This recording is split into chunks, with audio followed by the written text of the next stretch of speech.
This episode of Recording Studio Rockstars is brought to you by OWC, Spectra 1964, Sampling, and I-Zotope. You're hearing my voice right now on the Spectra 1964 STX 100 mic pre through I-Zotope Rx and Ozone, all recorded safely onto an OWC SSD. So get ready to rock. Approaching critical listening through the lens of just loving music is kind of like empowering. Fine, we're talking about like, 1 dB or half a dB. If that is what it takes to make something sound like it sparkles, then you've done your job. Yeah. That for me is more of a satisfying process than saying that, I did this because of just a dB nudge at 5K. Music, first of all, over numbers and gear.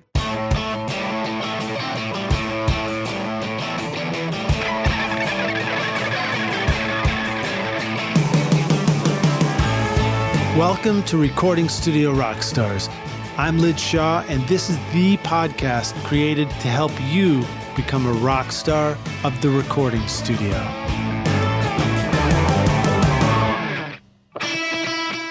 Before your band hits the studio, it's smart to have all the songs and notes in one place. But setting up a shared cloud folder can be frustrating. There's always someone in the band who can't seem to log in or wants to use a different platform. Sampling.app makes it easy to add collaborators to a project so that the whole band can upload new songs and make comments before the session. It's file sharing that was specifically built for music. Just upload a voice memo or song and start commenting. Sign up for your free account with 2 projects now at Sampling.app or use the coupon code RSR20 to get 20% off the first 3 months.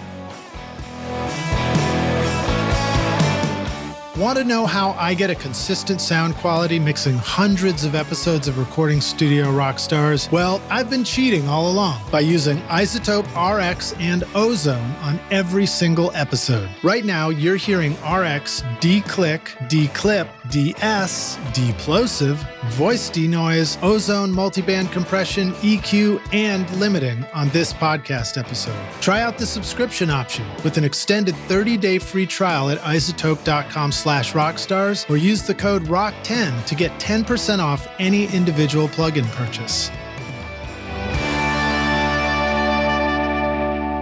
Hey Rockstars, it's your host Lid Shaw, and welcome back to Recording Studio Rockstars, bringing you into the studio to learn from recording professionals so that you can make your best record ever and be a rock star of the studio yourself. My guest today is Jett Galindo, a Los Angeles-based mastering engineer and vinyl cutter now working at The Bakery. Jett has worked on albums spanning a wide array of genres and artists, including Barbra Streisand, Haley Reinhart, Weezer, and the La La Land original soundtrack, to name just a few of the many projects she's worked on. Jett kickstarted her post-Berklee School of Music engineering career in the world-renowned Avatar Studios in New York, now known as the Power Station, as the recording engineer for producer Jerry Barnes. As Barnes engineer, Jett engineered for veteran artists such as the legendary singer-songwriter Roberta Flack, Nile Rodgers, Bashiri, and many others. And in 2013, Jett then joined the Mastering Lab family as the sole right-hand woman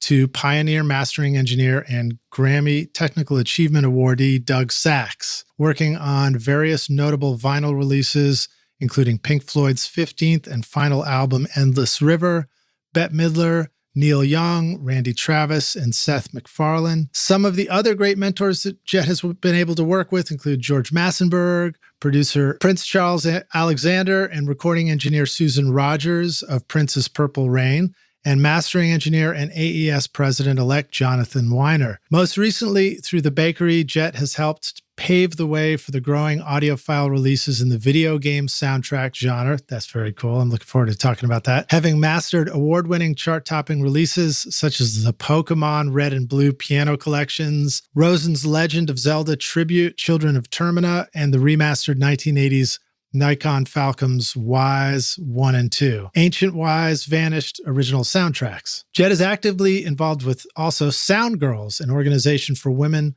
working in the audio engineering field, and she's a contributing writer for I-Zotope's widely popular Learn portal. Jett is also an accomplished lyric soprano who specializes in choral ensemble music, and she currently sings with the Los Angeles-based professional choir Tonality. Jett has performed in various countries spanning all across Europe, Asia, and the Americas. And I got a chance to listen to some of that, and the Tonality stuff is awesome, Jett. So nice work with that. A big shout out and thanks very much to Brian Cook for making our introduction. Thank you, Brian. Please welcome Jett Galindo to Recording Studio Rockstars. Jett, are you ready to rock? Let's do this. Thanks for having me, Lidge. I'm happy to be here, and I'm grateful for Brian for making the introduction. Yeah, my pleasure. You know, it was cool. Brian was very enthusiastic about connecting with you. Aww. And then when I got a chance to discover your music and listen, and Rockstars, a reminder, we have a wonderful playlist of Jett's discography right in the show notes. So please go check that out. So much cool stuff in there. You're very lucky. You get to work on a lot of cool music. Yeah, I'm spoiled. That's how I feel. Like I feel like I'm in my dream job, just working with all these amazing musicians and producers, and really being a part of taking their music to life. And that for me is such a great thing about mastering. Yeah, well, we got lots to talk about. We got a lot of questions about working on such a wide scope of music as well. But let's rewind a little bit to the beginning and maybe give us the short version in your own words of how you got, into all this and got to this point at which you're at now musically. Yeah, sure. I'll do my best to keep it as short and sweet as possible. Because from here, from all the way to the Philippines to here in Los Angeles, there was a lot that happened for sure.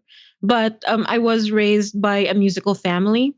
And we were talking about the fact that Filipinos do a lot of Filipinos are musical in general. Like it's a pretty known stereotype that all Filipino households have karaoke machines, and that is what I grew up with. And add to the fact that my parents' livelihood is managing cover bands. Oh, wow. Yeah, and that's always been their livelihood since I was born in the 80s. That, as you and I were saying off mic before this, exactly. And the Rockstars know some of this backstory. My brother and I both played in a blues band in Hong Kong for 6 months, and all the great musicians and great cover bands were all Filipino when we were there. And same situation, why Journey ended up finding Arnel Pineda as their new vocalist. But the culture of modern music is such an integral part of just Filipino upbringing, and that's kind of like leveled up a notch with my family, because that is the main livelihood of my parents, and they have managed and brought cover bands in Hong Kong as well. Oh, wow. There you go. That's why it is such a very like small world. When you mentioned that, like my parents have managed cover bands that have also gone to Macau, Japan, South Korea. And that's the life I grew up with. And there's always musicians studying like the latest pop music in the music room back in our home. And it's nothing fancy. It's like a very humble upbringing of just musicians making a living doing this. And that's what I've been exposed to. And that explains why my full name is Joan Jett. My parents named me after Joan Jett, and it's just such an amazing, unconventional upbringing for me. And my parents being musicians, they kind of wanted their kids to not pursue music. That's kind of like the typical thing, right?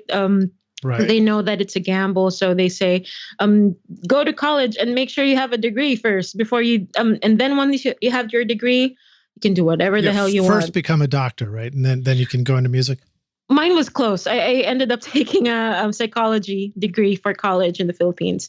But that psychology degree ended up opening a lot of doors for me to exploring classical music. So I became part of a pretty known choral group in the Philippines that traveled all the way in US, Europe, and competed in choral festivals. And that's how I've kept, it's an interesting combination of pop, modern music with my family, and very stringent classical technique and discipline with choral music. So it's a really cool combination that I've continued to foster even to this day. And I've always liked technology and music, but I know to myself that I'm not a composer or a producer. I just love technology. And my dad's nurtured that love for technology when I was a kid. That I've built computers growing up. Oh, wow. And when the internet was starting out, it's like I really got into web development, linear video editing. And yeah, music and technology were things that were just a big part of my life and identity. But I didn't really know how to combine them, since I'm not like a composer. I'm more of a singer, as a soprano, classical soprano, but also like a very technical, focused person who just loves to tinker with computers. Yeah. And that opportunity came to me as kind of like a light bulb moment when I was on tour with my choral group here in the US.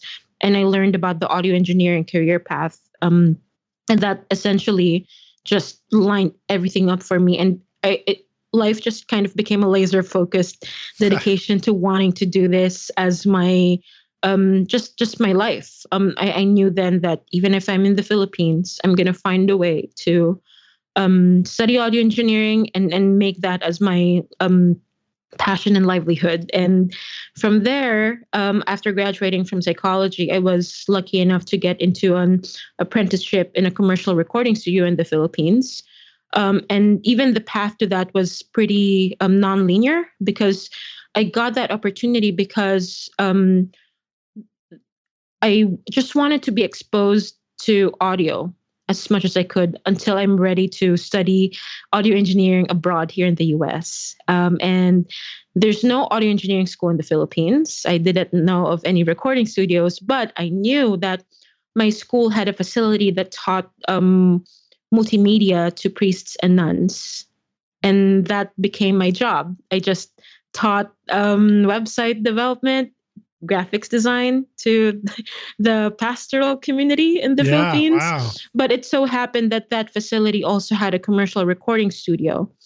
And they knew that I wanted to pursue audio. And that's when they opened the door for me to be an apprentice to the senior recording engineer there. And I worked in the day teaching web design, graphics design, and video editing to priests and nuns. And late night, I would assist in the recording studio. And that for me was like, I just had so much, I lived life as a sponge back then. Yeah. And I didn't know so many priests and nuns wanted to be music producers and video video editors. It's a pretty big industry, man. Like music is such a big part of the whole like culture. Right, and like all that religious stuff. That's why like big like Christian music is like its own genre.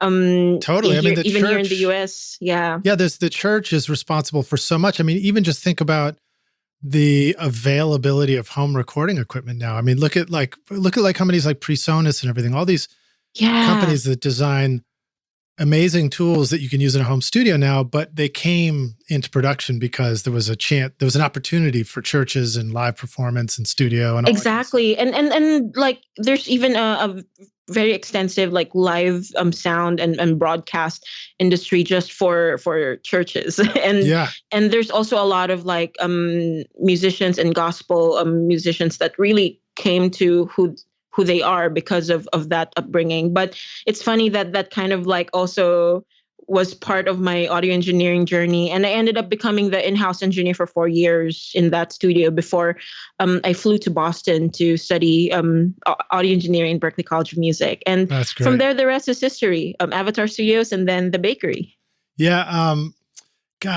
So Boston is where I grew up. I grew up outside of Boston in Concord. That's why you recognize the area code. Yeah, exactly. That's an old school one. No, we won't reveal that to you rock stars, but we know that Jett's keeping it old school with area codes. Yeah, Boston, and I looked at Berklee at one point, and then I didn't really have the budget to go there at that point because I was doing round 2 of college. So then I came down to Tennessee back in 1991 and went to school down here for recording. But I remember that. I mean, like the moment you know that recording is what you want to do, and you get that laser focus, like this is it, everything, that's it. Like I no longer think school is a pain in the ass. And now I just all I want to do is study, do my homework, hang out with people at school. All of it is it's really fun. Yeah, everything just came in, like everything made sense. And I was kind of like just had no direction before realizing all this. And yeah, it helped that because of my upbringing, I knew that I was not going to be a 9 to 5 type of corporate person. My brain just isn't wired like that. But the opportunity presented itself, and finding that passion is such a gift, and I'm grateful that I got that opportunity. I'm trying to remember who it was. Is it Rick Costi? Was he over at Avatar? Am I saying that right?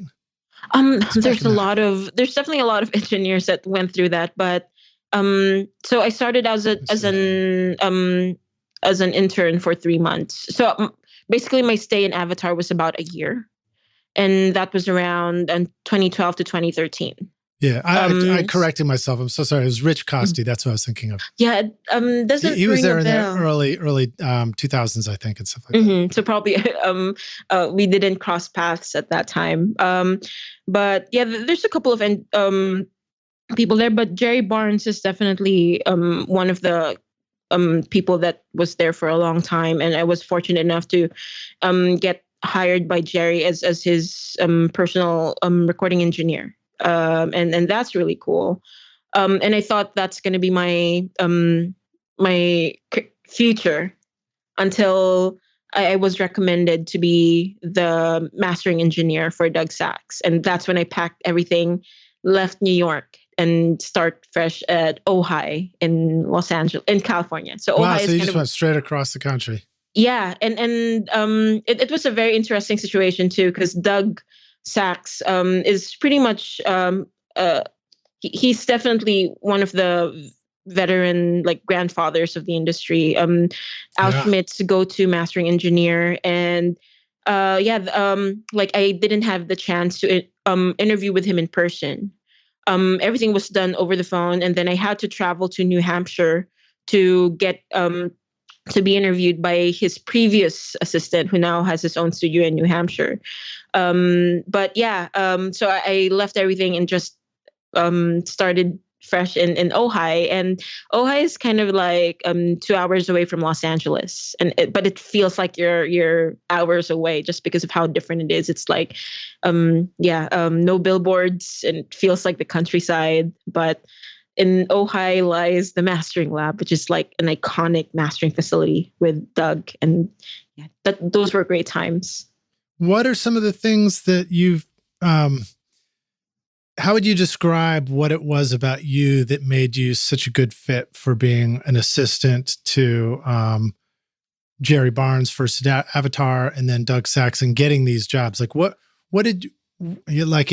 There are other people out there that think, oh my God, it'd be amazing to go work with so-and-so or whatever. Mm-hmm. What was it that made that work for you so well?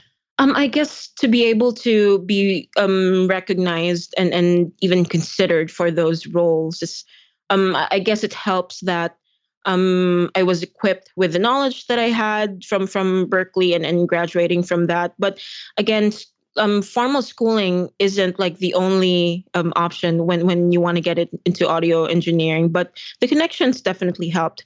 But the thing that made this directly came from Jerry when he chose to hire me as as his recording engineer. When I was an intern in Avatar, I really just had a smile on my face the whole time, and it has changed since then. Because back then, recording studios in New York, the internships were unpaid and full time, and I had to stay with my aunt who lived in New Jersey to make it sustainable for me. And the good thing about Avatar was that even though it's full time and unpaid, they made sure to keep it at 3 months maximum.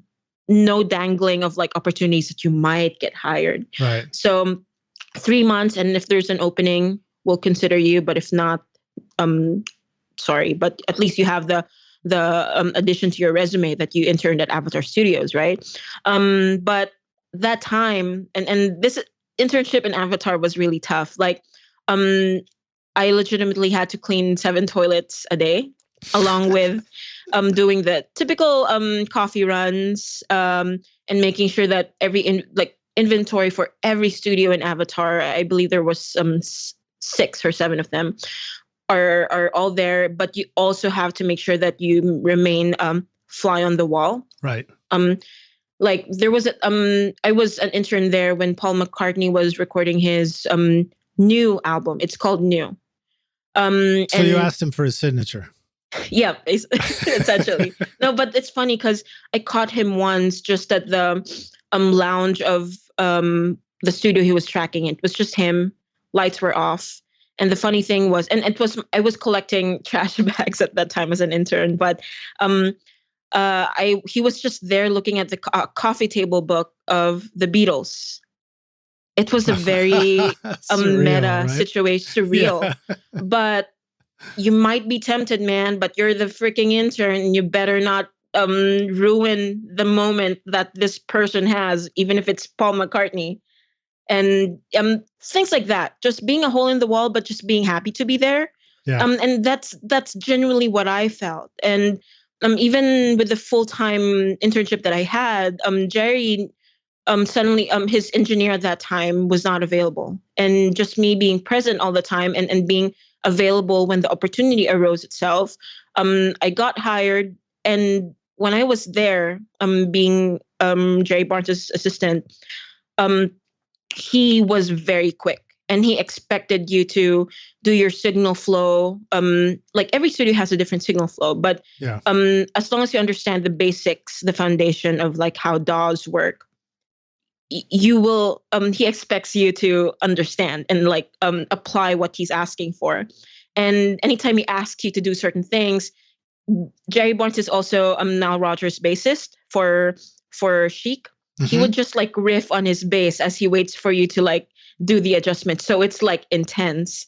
And I love the intensity of that. Like I really thrive in those challenging scenarios because I guess it's just internalized in me that I'm an engineer first and foremost, like rather than a producer or songwriter. And I really come alive when the opportunity arises where I'm asked by a producer or an artist to make something happen, to engineer something for them. And that's when like things become just like clockwork for me. And like that, I guess I got hired because there's really a genuine desire to be in that role of being a problem solver, being good under pressure, and just being happy to be there. Also, not at the expense of your own well-being.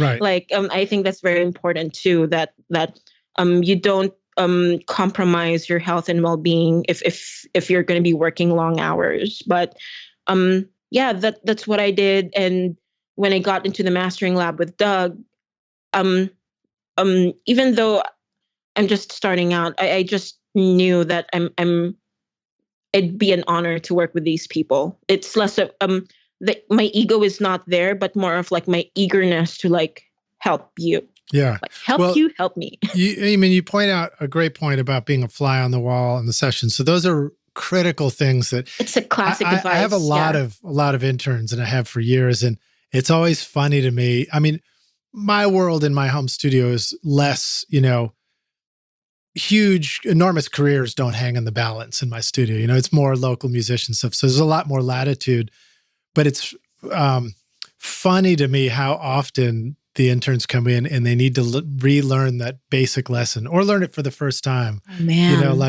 Because an intern in my studio will be in the control room with me and the artist and the band, and maybe there's another producer there or maybe not.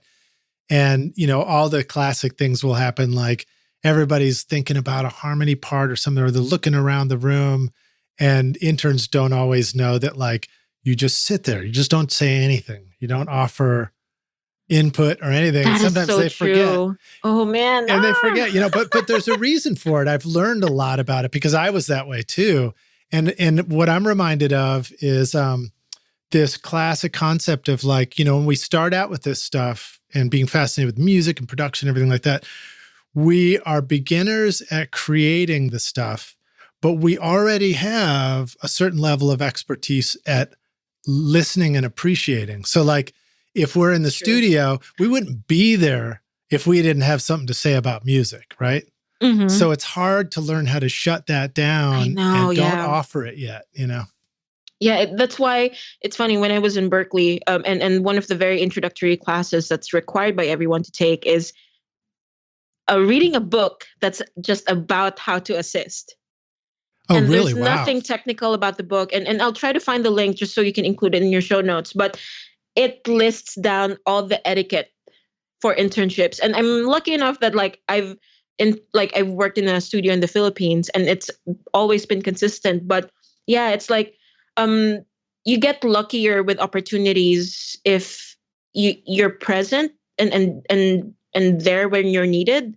Yeah. But you're also able to be there in a way that you're not people are comfortable to be themselves and really let out all of their creative juices without any hesitance and interruption from people that are not part of it.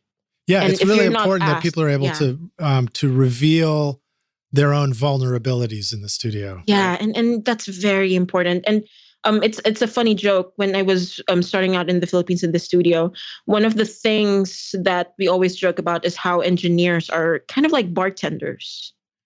Right.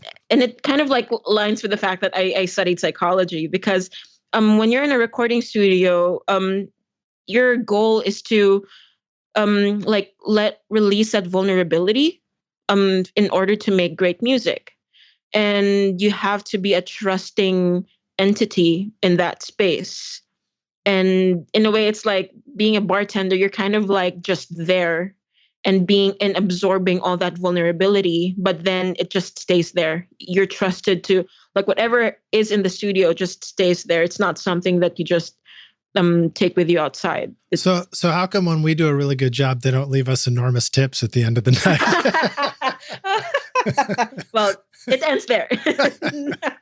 You want tips, rock stars? Go work in a coffee shop. Oh, God. That's funny.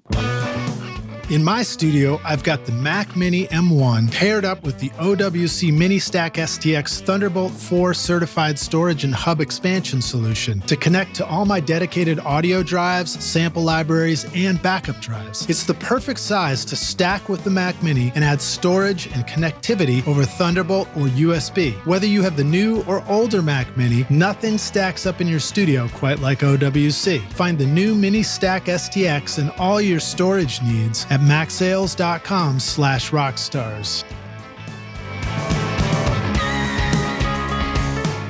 The Spectra 1964 STX 100 mic pre provides unequaled headroom and linear output regardless of transient audio peaks, capturing critical details from your microphone. The 100 series amplifiers were used by Tom Dowd, Muscle Shoals, and the Record Plant on records by ZZ Top, Aerosmith, and John Lennon. Now you can get that same incredible sound in your studio at spectra1964.com or call them at 801-797-0642. All right, well, let's see. So you spent time with Jerry and then Doug. So what are some things that you learned from Doug Sax? I mean, he's legendary in mastering. I remember one of my first introductions to him was listening to him do a presentation about the history of the loudness wars, I think, and then also talking about the K metering system. I think he was presenting that even before that started showing up in DAWs. And yeah, Doug Sax is, and I think he was also talking about how the future will hold this auto level matching and streaming and all these things that are just part of the fabric of what we do now. He was talking about them as new ideas back then. Yeah. I think the thing that I really took from my time with my mentorship with Doug is I think I'm going to say it in one sentence. Less is more. And it's such an important thing that I even follow to this day in mastering. Especially with all the technology that's accessible to us, even in our bedroom studios, it's so easy to throw everything, including the kitchen sink. And our best works tend to happen when you just trust the process and trust the music and let the music really breathe and be its best self by not like by just throwing so many plugins in and for no reason. It's like everything has to have a purpose. And with mastering studios, especially Doug Sax's mastering studio at the Mastering Lab, it was very simple. I don't think people realize how like simple it is, but for a purpose. And mastering chains are meant to be like that. It's like the goal is for us to make our job possible with the shortest distance between the source and the ears. And that means that our signal chain will have the most minimal steps with the most efficient purpose. So there's going to be the line amp, the EQ, and the compressor and the limiter. And the compressor can be bypassed through the chain. But Doug only had 2 EQs and one pair of compressors. But from that, he was able to come up with all the iconic releases from the 70s and even down to like his last projects with Al Schmidt. He was able to win a Grammy for the Ray Charles album, Diana Krall. And it's all about just trusting the process and understanding every function in your chain, understanding why they're there before you even add anything else. Less is more. So a couple of thoughts. One is that is one of the things that Brian Cook had to say about working with you. He's like, oh, you gotta meet Jett because like when projects go to her, they always come back. Like they don't get, they it's not like he said they sound the same, but like you don't lose the thing that they show up with. Like you send them back sounding great and they always just sound right. I should quote that. I'm going to quote you and Brian on that. Yeah, so that was cool. That feels good to hear because that's really the goal of mastering engineers. In mastering, you're not there to change the music because the artist, producer, mixer, they've worked so hard to create the mix that has been approved. And the goal of the mastering engineer is to not really change it, but to thoughtfully enhance it just to make sure that what they worked on in the production stage translates as accurately and as intentionally as possible, no matter what format, no matter what playback system, no matter what streaming platform. And that's really our job. If there's any change that you hear, it's really to highlight the best out of what Brian and other mixers have worked on.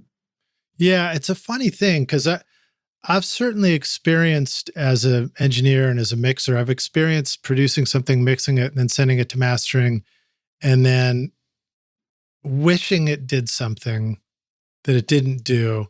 And that was a tough learning lesson for me. I think after going through that process and then looking back on it, I realized that really I just didn't know how to make the mix the way I wanted it yet. And I wish that the mastering would somehow mix it for me. So, maybe you can talk more about that too. Because, what are things that people might want to expect from mastering that are fair and the right kind of things to expect? And what are things that people typically might expect that's the wrong kind of thinking? So first of all, one thing that you clearly cannot do in mastering is to mix the music. And it seems obvious to talk about right now, but I worked on one project where the client expected me to do panning adjustments in mastering. And I mean, to a certain point, we can make that perceived sense of panning happen. But rather than fuss with the phasing on mastering, you can do that in mixing. And the thing is, there are some projects where mastering engineers are expected to be more heavy-handed. But if we are not given the direction, we're going to be very careful with making sure that the fidelity of the music is intact. Right. So the thing that will really make your music shine in the mastering stage is communicating with your mastering engineer what your expectations are. So communication is such a big part of the whole production process, which is not as often discussed. So for example, as a mixer, you've done all that you could with the production, but then you notice that I feel that there needs more work in tightening the low end. Imagine that. Yeah. Imagine low end being a challenge. Yeah, exactly. and you know what? Let your mastering engineer know. There are times though where that boomy low end is intentional. Let that be known too. And there are times, especially if you're like a first time, if you're getting your music mastered for the first time, references are good too. You can send them like a quick playlist of music that you find will be in the same playlist as yours if your music ever gets posted on streaming platforms. However, the big caveat is you also don't want those references to kind of like limit the possibilities for your music. They're really there more for the guidance. And if you're ever sending references, make sure to just do a quick note of what is what you liked about that reference. Like, I liked the level on this one. I like how the low end is not too beefy, like things like that. And don't even don't hesitate to communicate how you're comfortable. Like if you feel that you the best way to describe what you want is to say, make it sound smoky, right? Make it sound purple. That's fine. Do you get guidance like that sometimes? Oh yeah. my favorite is like the one comment from the engineer, and he's very particular. He specifically talks like this. He wants Bjork to adopt the artist once they hear the music. That's his only mastering note. That's great. Some artists would say that they find it smoky is very common. They want it to sound like purple is something I've received, which is really funny. But I would prefer that artists are open with communicating rather than like not saying anything at all. I have another situation where the client sent me a quick paragraph of how he envisioned, like he narrated a story of like someone walking in the middle of the road with the rain like falling down. It's like him setting a vibe or a mood. Yeah. And that helps mastering engineers too. I know it's strange, but as an artist, whatever you feel is most effective to communicate the mood or the aesthetic you're aiming for, mastering engineers will benefit from that. Communication is key, and even revisions are key. Like don't hesitate at all to send your mastering engineer revisions. And I actually wrote articles on I-Zotope about communicating with mastering engineers especially if it's your first time getting your music. I hear a lot of people wondering about them. And I just had neighbors over, and I live in a place where my next door neighbors are making a brilliant record, and that's normal. Oh, right? Wow. So they came over and they were just listening to some stuff, and they were, kind of pulling their hair out a little bit about like, the mix and the mastering, and is it okay to do the mastering? I'm like, yeah, you gotta give yourself the freedom to respond and reply to everybody. But it is a challenge. People don't know when it's appropriate or not appropriate. Sometimes mastering it's like we set it up to the high priests or something, and we're hoping that they accepted our sacrifice. The goal is that you've done all that you could with the production and the mix stage to really, because anything that you can do in mastering in terms of like finalizing the artistic direction, you can easily do so in mixing. So mastering is there to make sure that whatever you've finalized artistically can translate, and that in itself is a creative process. But anything creative is best done in the mix session, just because you have so much more control over it. So I hope that helps. No, that does help. And I once had an artist, as I was mixing a record for him, early on, he was standing at my shoulder and he goes, I want it to sound like you're walking down a forest path and you catch something out of the corner of your eye and you look up and there was something on the branch, but it's flown away now. And all you see is like a flittering of pixie dust. That's what I want it to sound like. That I get a mood from that. There's a vibe. It's good stuff. Yeah, I don't know if it helped me figure out what to do next. I was cool, man. Can I have another cigar? We're going for lunch today, you know? That's so funny. But I mean, if you're not having fun making records, then what are you doing? You know? I know, exactly.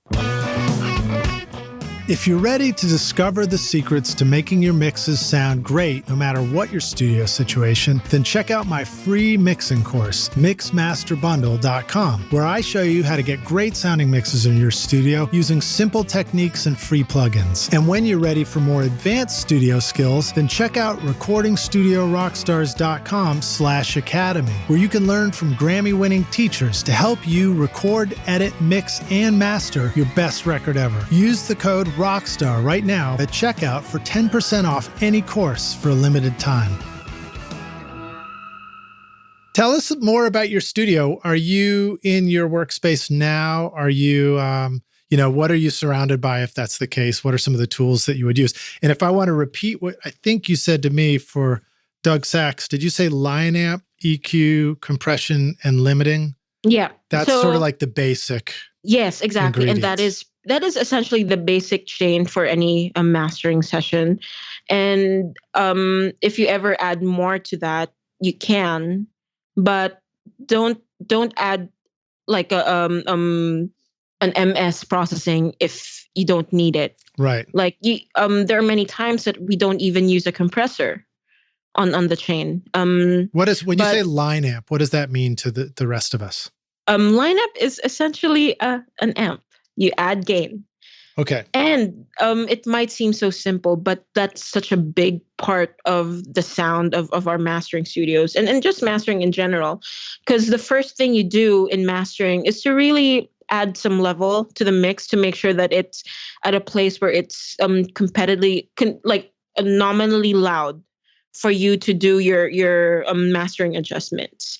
And the choice of line amp can really actually add it adds to the sound of the audio. And we have two custom line amps to choose from in the bakery. Same with the mastering lab. And the first one is a tube line amp, and the other one is a solid state line amp. It's completely it's a completely custom created equipment that's based on mastering lab schematics. It was done by Doug Sax and his brother Sherwood Sax. And to this day, we're very fortunate to be able to use that design for the bakery. But that's cool. Yeah, if you ever come by LA, would love for you to come by the studio. You can do like a quick listening comparison between our lineup and our tube and our solid state lineup, because they're different, but one is not necessarily better than the other, but it serves so much versatility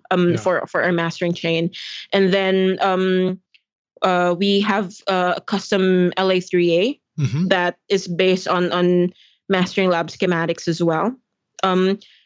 We have a Manley Massive Passive EQ on our analog chain. And in terms of like limiting, we have a variety of choices, but my current preference right now is FabFilter, and that's something that a lot of people can easily get for themselves too. Yeah. And yeah, besides and if you ever Google the bakery, you'll also find that our mastering studio is pretty unconventional, and it follows the same layout as the mastering lab, where our console is behind us. Oh yeah, I think somebody was talking about that, saying that they'd heard a rumor that you guys sort of turn around to face the speakers or something. Actually, it's the other way around. Okay. So we turn around to make our mastering adjustments. Essentially, a lot of our time is spent just facing the speakers and listening. Right. Do less, and listen more, do less. Yeah, and there's nothing between our ears and the speakers. So we took a long time to make sure that the speakers are perfectly calibrated for our room. And then once we've decided on once we've nailed our alignment, we have a speaker base for ATC SEM 150s that has over 650 pounds of sand on each of the speaker stands, because we just want as solid of a foundation as possible for each of our speakers, because the SEM 150s are really hefty loudspeakers, and by having a very solid, steady speaker stand, you're running the there's less risk of running into phase inaccuracies when there's like really loud low end that's being mastered. And it really adds to the accuracy for our listening process, that there's really nothing between us and the speakers that we're listening to. That's wild. Yeah, that's one of like my favorite things about the studio. But it took some listening curve, and I'm lucky enough that I learned to master in that layout since I learned under Doug. But like one of our colleagues, Peter Hewitt Dutton, was from the Metropolis in United Kingdom and joined us over 3 years ago as the third mastering engineer and vinyl cutter. He's awesome. But he had to adjust. It took him a while to get used to the layout of just nothing in front of him listening, and then like working on the side or turning around to do our mastering decisions. And it makes it easier for us to do blind A/B comparisons with our mastering queue when like there's nothing in front of us when we're comparing between settings. How do you do a blind mastering comparison? So we were talking about that on my last interview. There's Nugent makes a very cool called like a free A/B testing plugin, which will help you awesome. Like do a blind listening test. Yeah. So and I have to, and I'm gonna give Nugent a shout out. Like Sure. I do a lot of work with them too, and their plugin monofilter is amazing for vinyl cutting. That's probably like another episode in itself. But vinyl cutting tends to go through a lot of like complications in the low end, just the nature of the format itself. Yeah. But their monofilter plugin is great for that. Nugent is such a great company, and they're awesome. But the A/B comparison, I'm glad they're making it easier for people.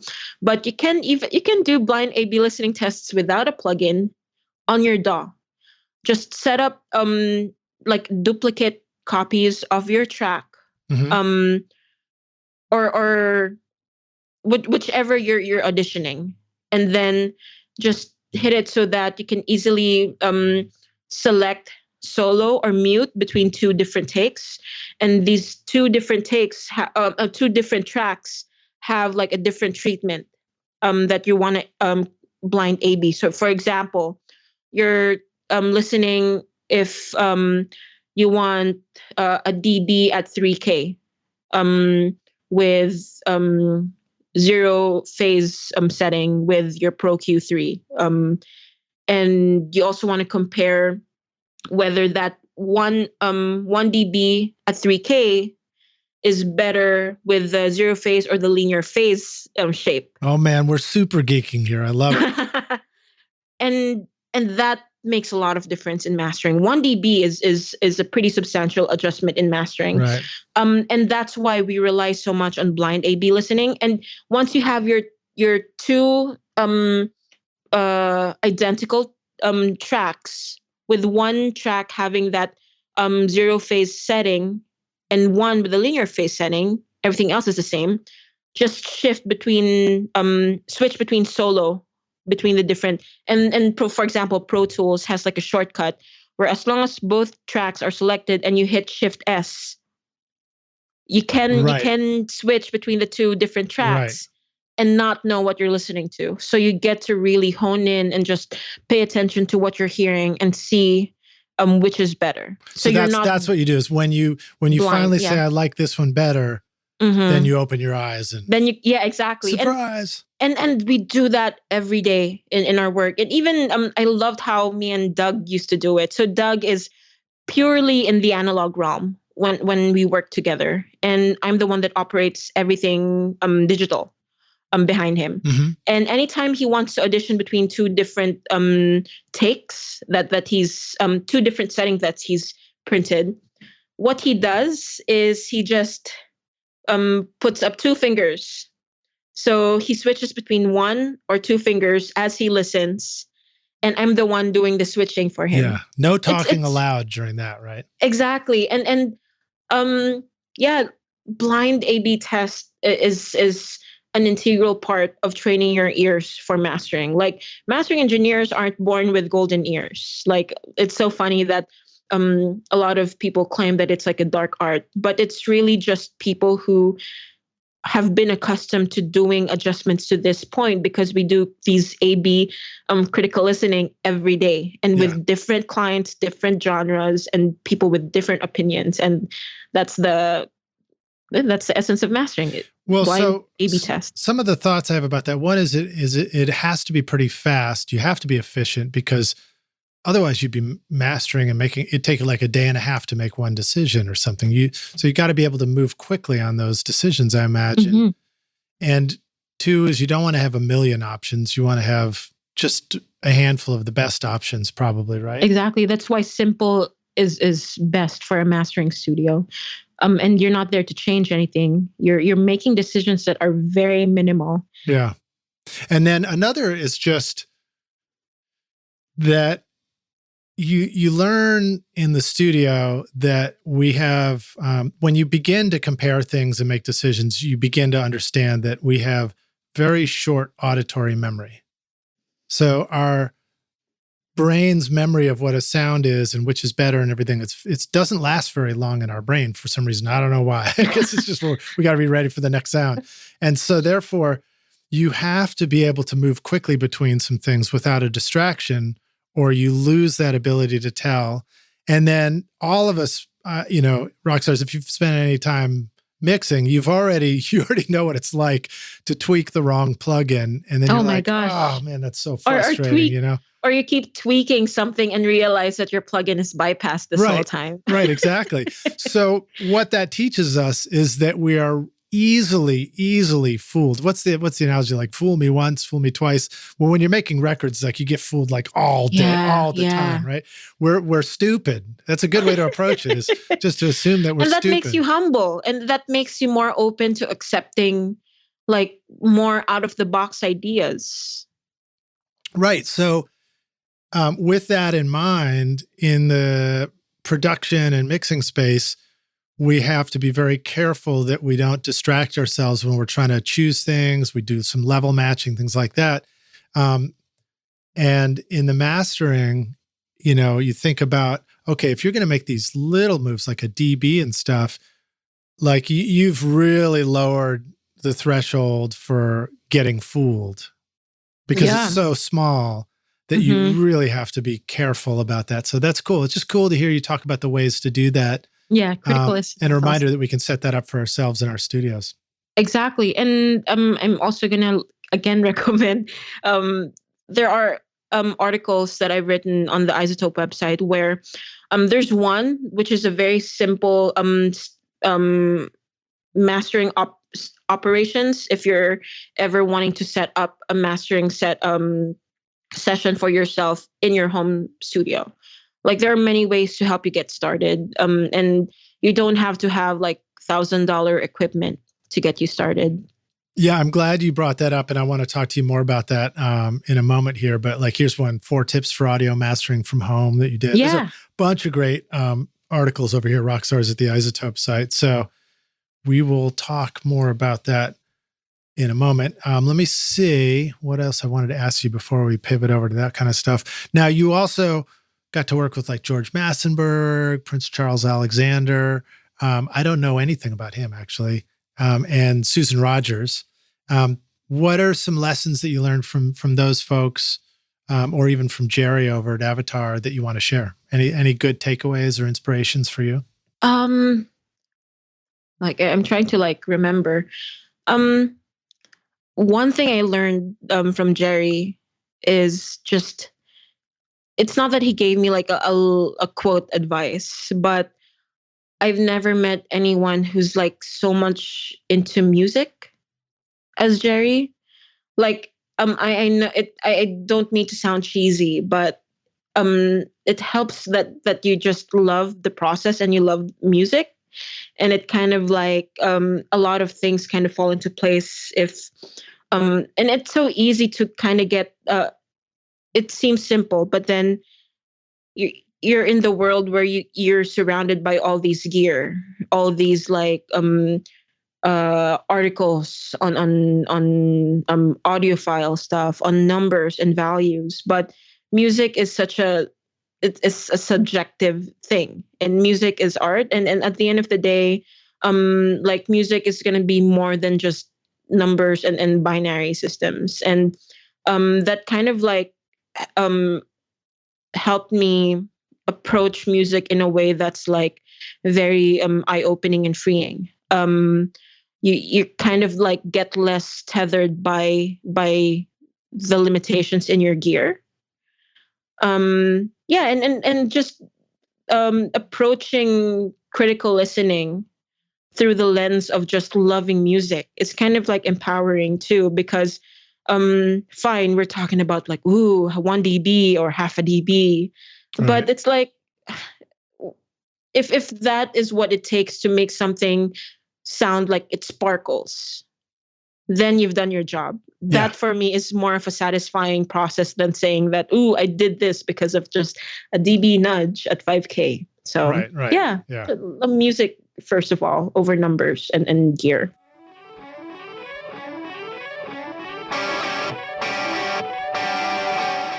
The STX 100D from the Spectra 1964 Custom Shop is the big brother to the now famous STX 100, a fully discrete mic pre with dual transformer isolated Spectra 101 amplifiers. The STX 100D is exactly the same original circuit found in Stax, Ardent, Advision, A&M, and Record Plant recording consoles. The sonic performance is identical. Best of all, it will plug into a single space of your standard 500 lunchbox. And if you want to add the sound of the famous Spectra C610 complementer, then check out the new STX 600 modules, combining the STX 100 mic pre and C610 into a single 500 module. Now you can get the same incredible sound in your studio that worked for famous producers like Tom Dowd with the STX mic pre's BBDI and complementers. Go to Spectra1964.com or call 801-797-0642.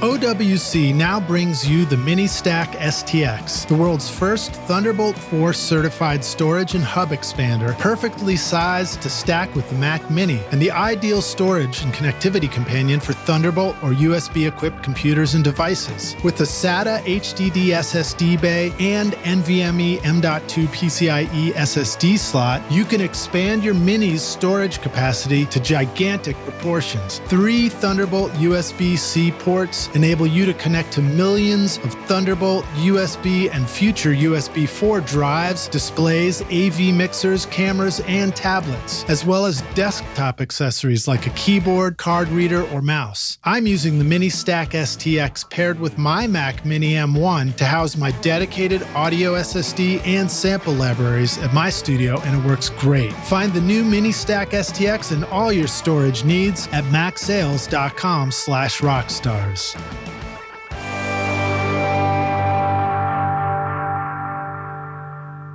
Howdy, Rockstars. We're back now for the jam session, aka the second half of the show. My guest today is Jett Galindo, joining us from her studio in Los Angeles, working with the bakery. Here. And now, are you technically in the bakery now? If you're in your part of the studio? Not at the moment, but thankfully I live very close and I could walk to the studio, and that's definitely a plus for me. But yeah, as I told Lidge earlier, I work at night shift, and I have been working at night shift for like since the start of the whole pandemic. It just makes it easier for me, but it also makes our studio kind of function around the clock. There's three of us mastering engineers. There's Eric, our fearless leader, and then Peter, who's mostly running the vinyl cutting room, and me, I'm working around the clock at night. And yeah, we're all mastering engineers and vinyl cutters, and we can all step in for each other's tasks if necessary, which is great. That's intense. So you're working third shift. You go in and you have to work during the night and do all kinds of stuff. Yeah. What's that like? I mean, how do you feel like, call it, how does music and the way it's nighttime affect, how do those things go together? It must cool be part of the mood, you know? I'm sure it is. And Eric likes to call it my Philippine time zone. I guess it makes it easier to like just keep in touch with my family back in the Philippines. But in a way, one of them's on a Skype call off to the side while you're yeah. And so funny because my family's pretty social media savvy. But the nice thing about working at nights is like you really get to just have zero interruptions, and you just get to focus in on the music. And the funny thing is, Eric recently installed a screen projector for our studio, and he likes using it for just mostly background videos as he masters. I can't really do that because it's like I get distracted even with visuals. The thing is, when the music happens, I kind of just get sucked in. And it's funny because even with like, for example, like traffic or stress or other things that would distract or make my day difficult, once I sit in the mastering chair and I just play, I just start playing people's music, it really kind of takes the stress away. And I'm lucky to be in a job that puts me in that position. And being a night shift kind of adds to that mood. And it also helps that if you Google where we're located, there's a giant rainbow right outside of our studio. It's like no all kidding. the time? All the time. It's a permanent structure. Even if you go to the bakery website, you'll and directions. What we like to tell our clients is if they're attending a session is to just follow the end of the rainbow. And there's a giant rainbow because we work in the Sony Pictures lot. And the rainbow is kind of like a tribute to Wizard of Oz that was shot in the Sony Pictures lot, MGM Studios here in Culver City.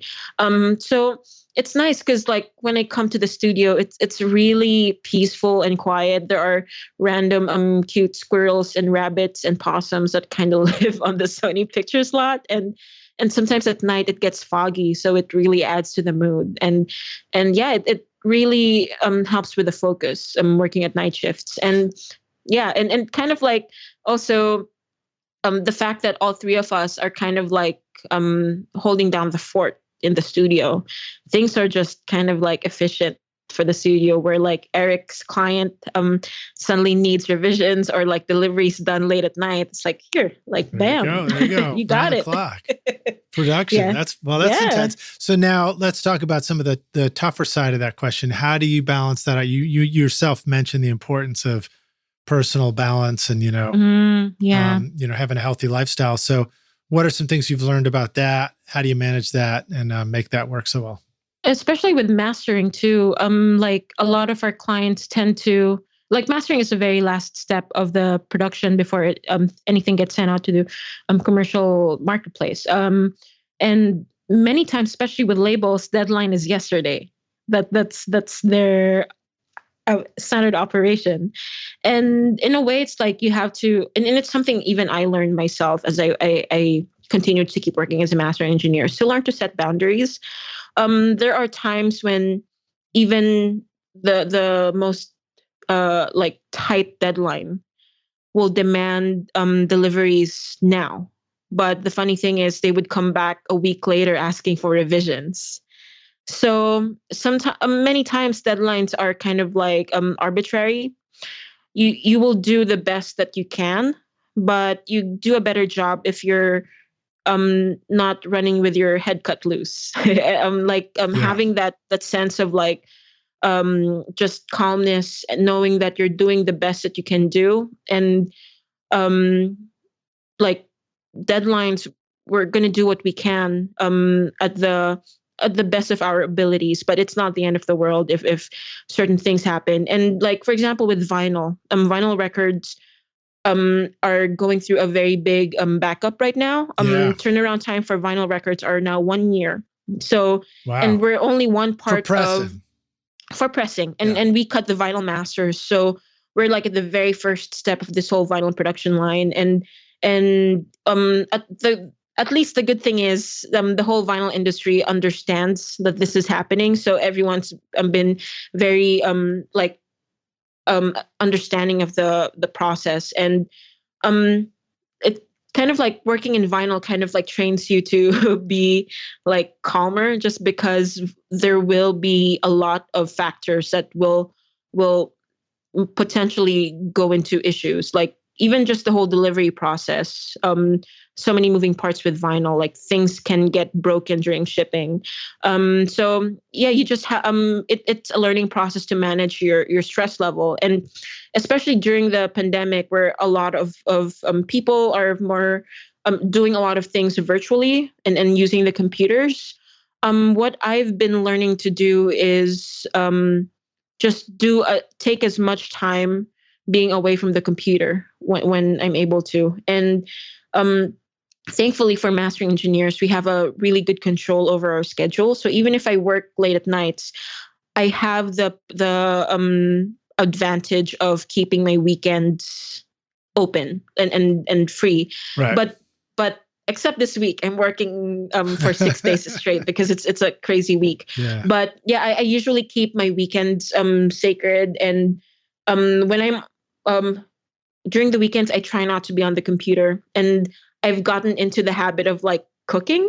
Nice. And I know it's like the pandemic trend is people buying air fryers. And I'm pretty proud that I haven't bought an air fryer, but I have bought a mortar and pestle. I bought an air fryer and returned it.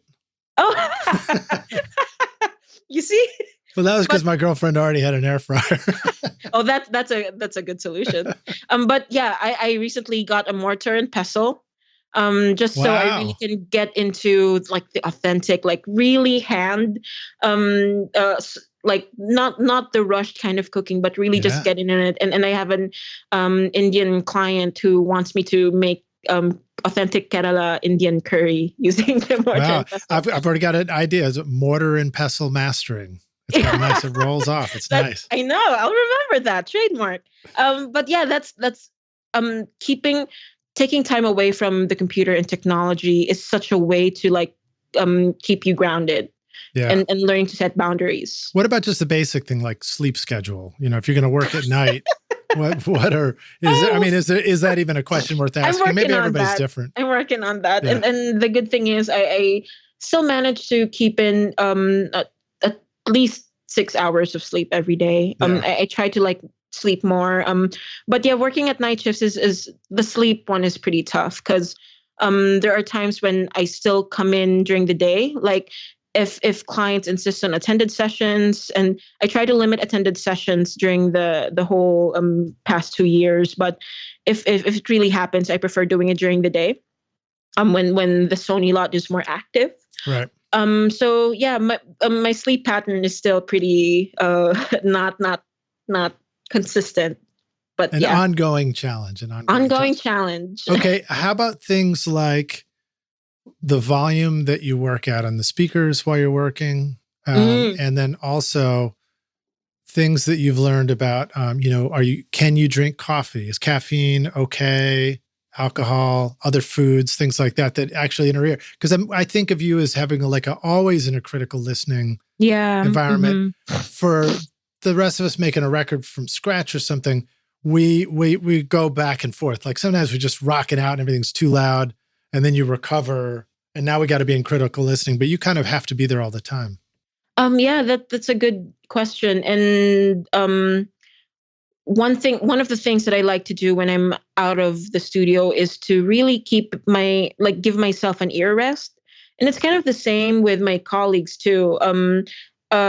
Peter likes to play vinyl records while he cleans. So that's a random thing to add. But I specifically try to limit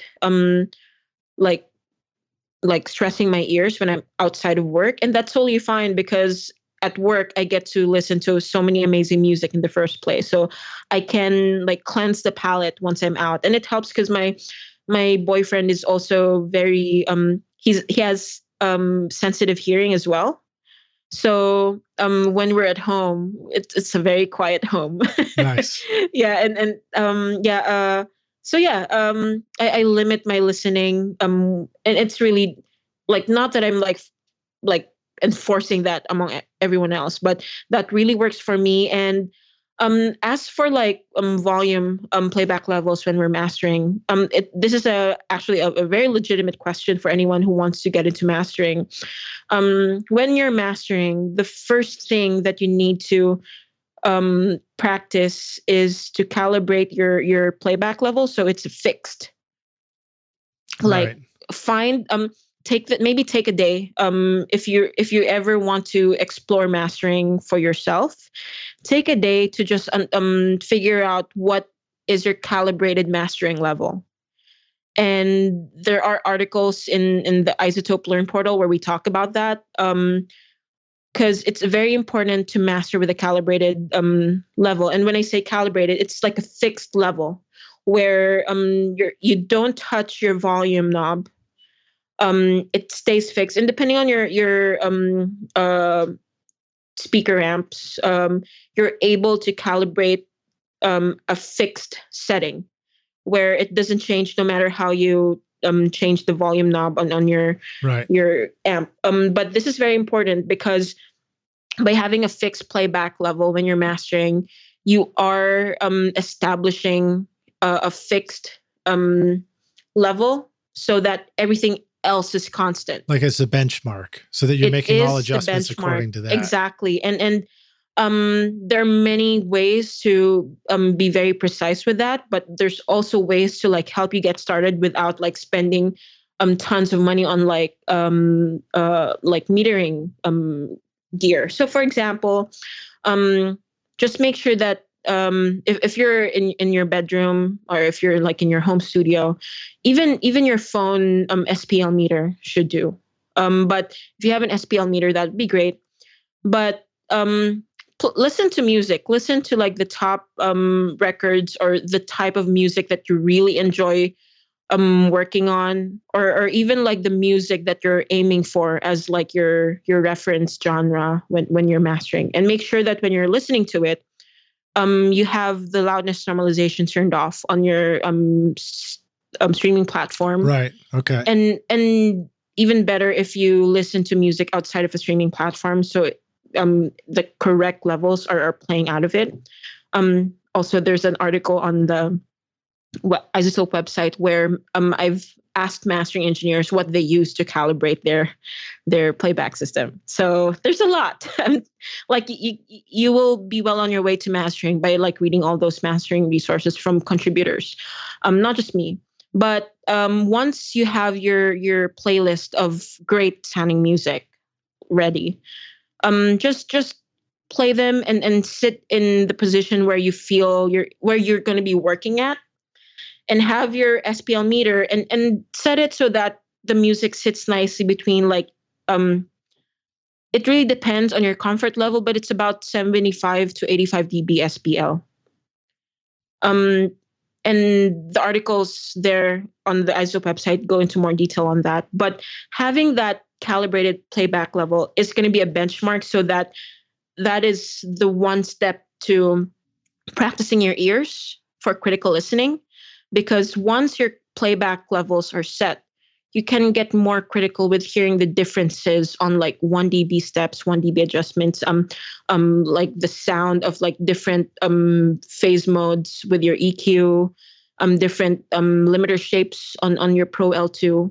So look into that. Take a day to just do critical listening and find the calibrated playback level for mastering on your speaker setup. Now, do you feel like that calibration of your SPL and like how loud the sound is in the air where you're sitting is critical for mixing stage too? Or do you feel like there's much more flexibility in the mixing and creation? Oh yeah. There is a lot more flexibility with mastering. In fact, one of the important things when you're mixing is to make sure that you have a lot of headroom to work with. So you're Right. going to be bringing the gain up. So there's going to be you can calibrate, not strictly calibrate your setting, but you're making sure that, well, again, I'm not enforcing, but one way of doing it is that setting your metering level to like K20. Again, there's like articles about loudness on for mixing in the I-Zotope Learn portal. So I'm not sponsored by I-Zotope, but I do write articles for them. Oh, there you go. Really, that's awesome. Yeah, hopefully we still are while we're doing this episode. They'd be happy to hear that. Let them know. I will absolutely, and I do want to make sure we chat about like ozone and stuff, because I think you could give us some good tips on that. So yeah, but so set our. Oh shoot! What were we just saying? Set our metering for K20. You said. Yeah. Just look that up. There's a really good article about like just having much more headroom when you're mixing, because you don't want to be hitting your digital peaks early on when you're mixing. You want to have all that headroom to play with and not worry about loudness. And it's when you're ready for mastering that you deal with loudness.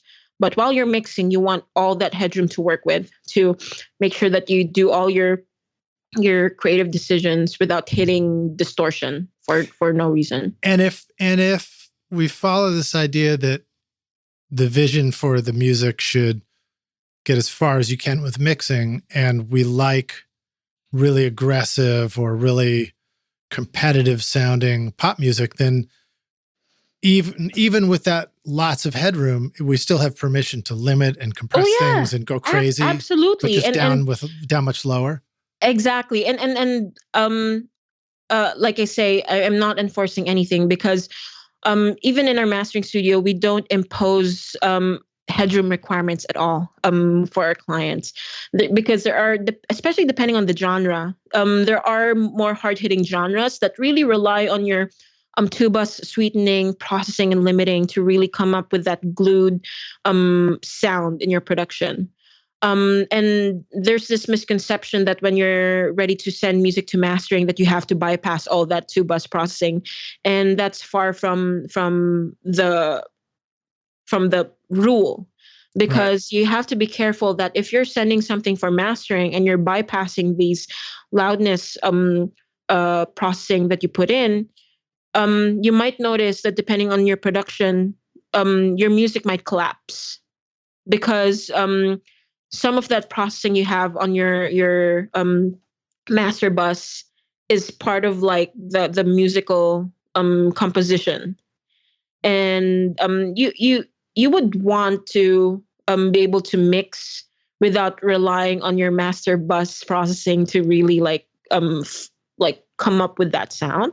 But it happens, and that's why when we're mastering, there are times when we one typical scenario is we're going to get the reference mix that has all the loudness in. And then one thing that the clients also send is a non-limited version. But depending on the production, there might be cases where the non-limited version kind of sounds very different from the reference mix, even if you level match it, because of the just the tightening and the glue that was that came from that master processing that you have on your end. And the thing is, like for me as a mastering engineer, my goal is to really finalize the sound that you've perfected on your end. And if what I'm having to do is to chase that sound by trying to copy, it kind of like takes away from my from my thought process of like really finalizing the sound you've worked on. So it's like if you feel that your music collapses when you bypass your limiting, maybe a less limited version of your mix is more accurate than sending a non-limited version. Have you ever wished you could remove the click track bleed from a singer's vocal mic, the sound of shuffling feet from a full choir, or clicking noises from the valves of an otherwise brilliant trumpet solo? These are just some of the incredible things I've been able to clean up, edit, or remove from a recording using the magic of I-Zotope Rx. Great for mixing with a collection of plugins for your DAW to manage plosives, clicks, S's, noise, buzz, reverb, breaths, and even guitar fret squeaks with a set it and forget it simplicity that lets you focus on your creativity in the studio while you let I-Zotope handle the audio challenges. If you've ever wanted to truly feel like a magician in the studio, then I-Zotope Rx is your magic wand. Try out the subscription option with an extended 30-day free trial at izotope.com/rockstars or use the code ROCK10 to get 10% off any individual plugin purchase.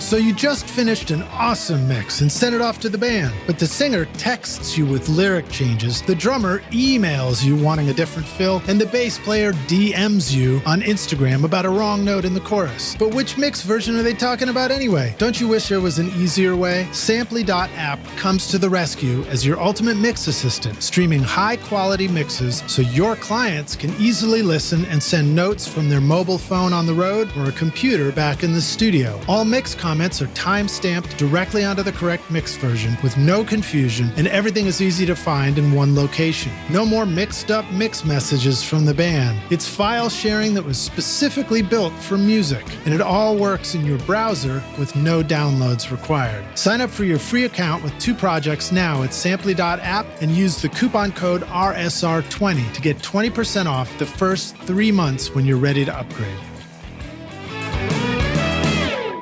Is it sometimes helpful to tell the mastering engineer what limiter we used and give them this, take a screenshot of the settings so that you start with that, but you can make different adjustments? It helps, but I've never relied on it personally. Mm-hmm. It's cool. Like the more information I get, the better. But it helps to have, like there are times when the client, the producer, mixer sends us just the limited version. And we can still get the job done and we can still master off of that. Like we don't want to impose or like take away from the creative process. But there are times when the client has given us a limited version, but there's already like distortion that's happening on the limited version. Yeah. I have asked them if, because the thing is, the distortion might, the distortion might be there and it was still approved by everyone involved, right? And at the end of the day, there's no rule against distortion. And if it's something that aesthetically works for them, great. Sometimes the rule is we need more distortion. Yeah, exactly. But there are times when you know that artistically, the distortion on some of the kick hits were not meant to be there. And it made it to the limited mix. And the thing is, what I tell them is that at the mastering stage, those distortions tend to come out more. It gets exposed more. So I would ask them to send me just a less limited version, maybe just back off about 3 dB. But it really varies from one project to the next. And the whole process of working with a mastering engineer just gets more and more efficient the more you work with an engineer. It's a very collaborative process. So if you find an engineer that you really vibe with, and then build a working collaborative relationship with them, because it just gets better and better the more that you both get a working system. That's great. Yeah. Together. Yeah. I've been, my last 2 projects, I've worked with somebody here that is, I can just go over to the mastering studio too and hear it there. Yeah. It's interesting awesome to hear all those things and, learn what's different. And you both learn from each other too. Like I've learned so much from my clients just because of the whole, just collaborative nature of this process. Yeah. Okay, cool. Well, let's talk a little bit about I-Zotope and some of these awesome plugins that they have. So for example, Ozone, I remember the first time I ever even heard about it, I was just, browsing around, Googling, how does Skrillex make his dubstep records sound like that? And somebody was like, he masters in Ozone. I was like, what's that? And that was years ago. And now, of course, it's like a very common tool for us to have available in the studio. And you guys have some great videos over at the I-Zotope learning what's it called? The learning portal, right? Yeah. But there's like I think 3 seasons right now of Jonathan Wyner's Are You Listening Yes. mastering series. Those are amazing and definitely have a lot of valuable nuggets of wisdom for mastering on there. Well, so we should go check that out for sure. But in the meantime, what's a quick way to maybe start messing with Ozone if we want to explore what it's like to master our own music a little bit, see what we can do.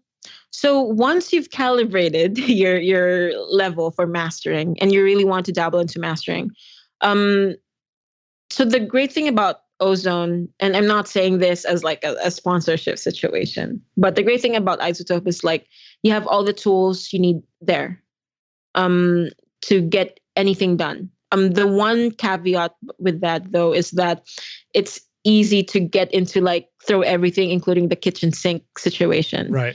So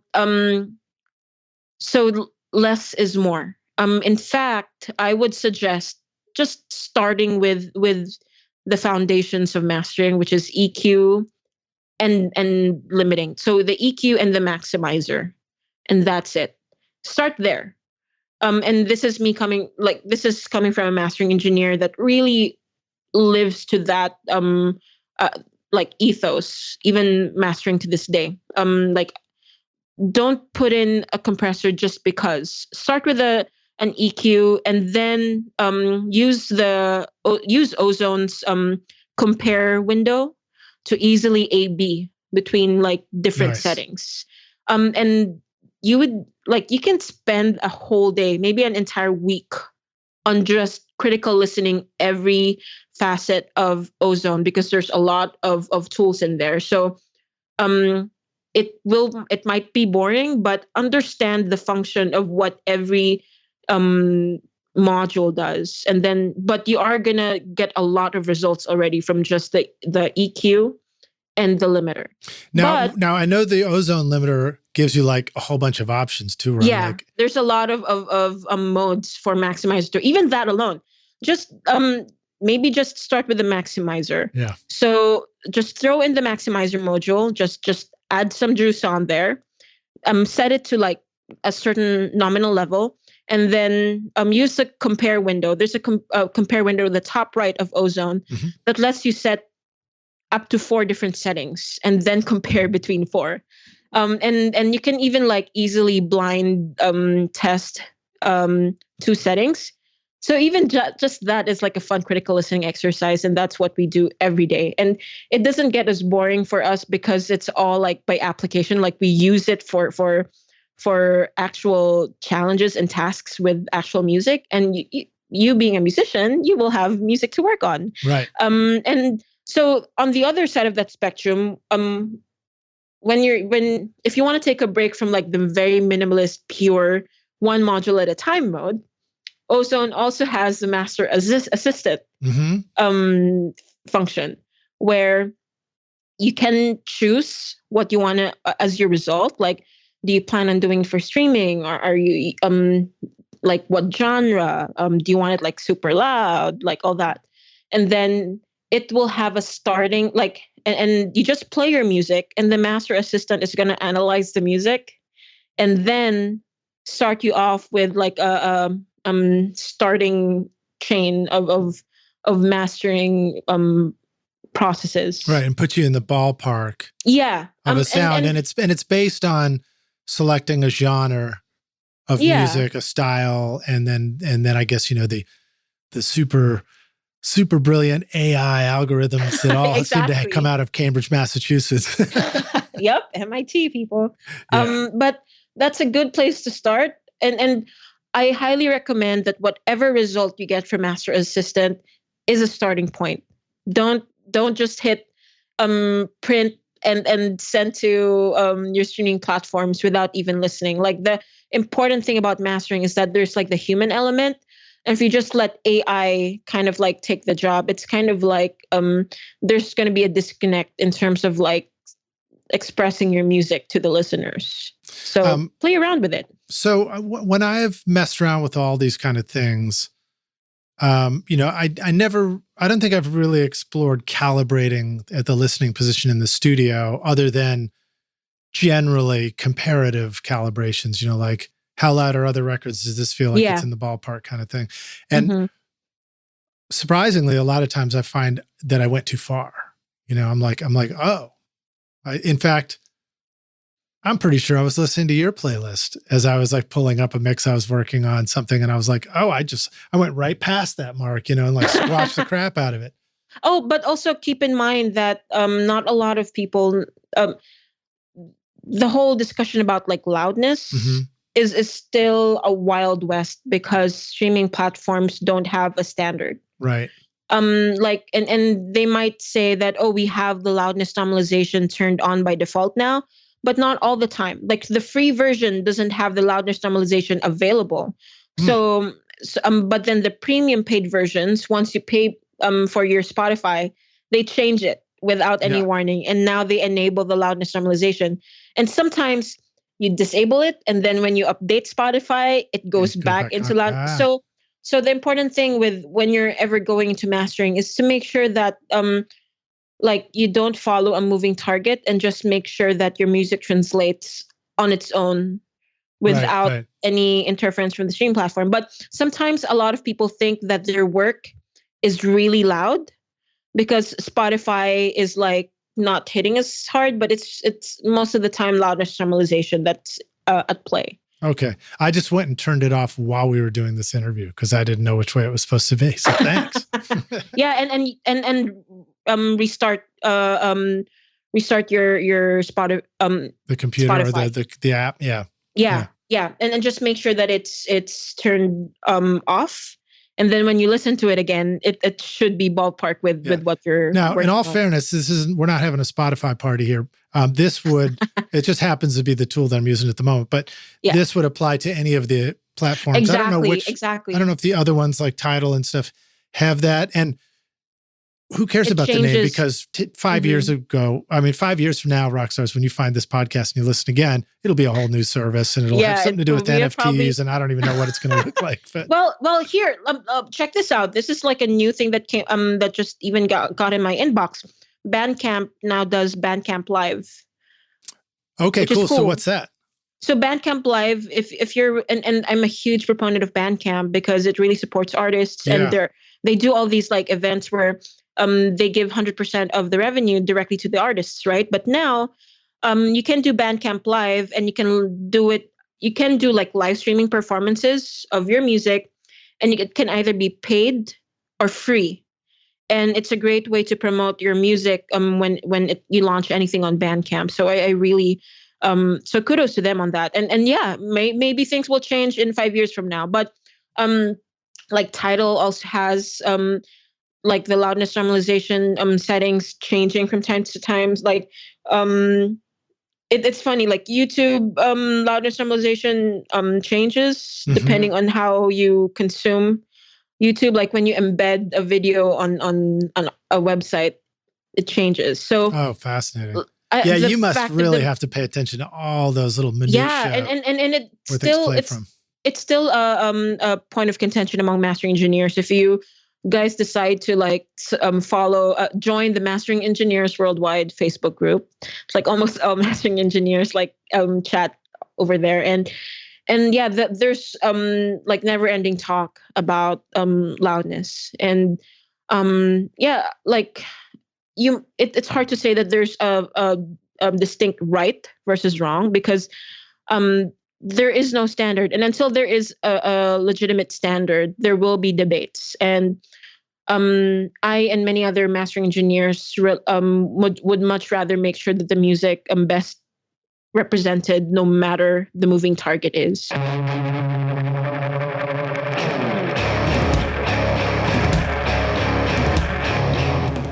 Do you want to record killer drums in your home studio? Rockstars of Drums will show you how to record, edit, and mix pro-sounding drums with examples from a Nashville session drummer in a Grammy-winning studio. Do you want to know how to master your own music at home? Rockstars of Mastering will show you how with plugins in your DAW so that your music will sound awesome when you finish your mixes. And if you're looking for a step-by-step solution for a pro-sounding mix that won't take years to learn, the Ultimate Mixing Masterclass with Craig Alvin will show you a proven method for creating Grammy-winning quality mixes that you can apply in your home studio right now. Or if you just need to learn the fundamentals of creating a great sounding mix, then register for my free course Mixmaster Bundle to get great mixes using simple free plugins. And get started now making your best record ever at recordingstudiorockstars.com/academy. Use the code ROCKSTAR at checkout to get 10% off any course for a limited time.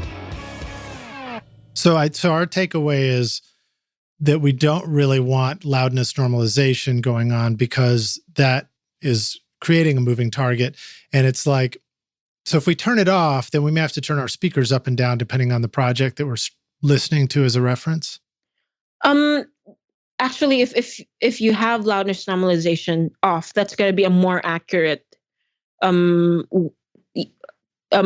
your streaming platforms will be a more accurate tool for referencing. Okay, so then when we find something we like, we can trust that we're hearing it closer to what it was intended to be. If you're using your streaming platforms as a reference tool for your music productions, disable that setting, just because if it's not disabled, anytime you reference something on there,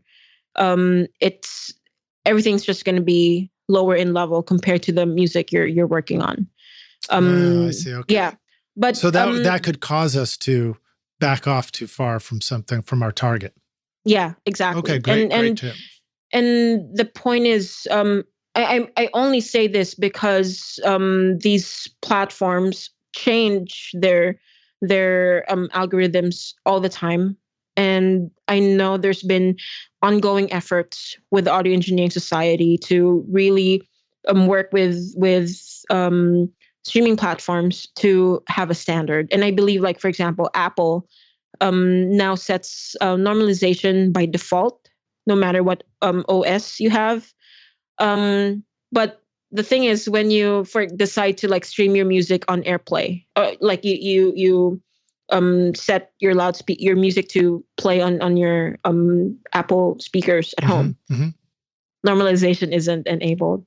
And probably a year from now, whatever I'm saying is different because again, they're all moving targets. But at the end of the day, you're in a much better position if you make music decisions that best serve the music. And if you speak with other mastering engineers there, many of them are gonna say the same thing. Yeah, well, it's like you're talking about creating a benchmark for a reference, and so if you've got a switch on there that's giving you a moving target, then at least we can get rid of that.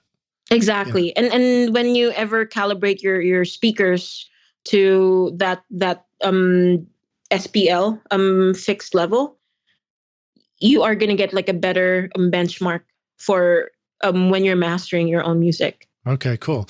All right. Speaking of organizations and societies, tell us about SoundGirls. That's another organization that you're working with. Yeah. That it sounds really intriguing. I remember, I think it was at NAMM or something. Somebody handed me a card, and I was first introduced to it, but I never got a chance to follow up or learn anything anymore. SoundGirls is amazing. And then there's many other associations and nonprofit organizations like Women's Audio Mission, and they're all different. Like Women's Audio Mission is about teaching, the actual opportunity to teach women and non-binary demographics and in a place that's very comfortable and supportive of teaching them. So their home base is in the Bay Area in San Francisco.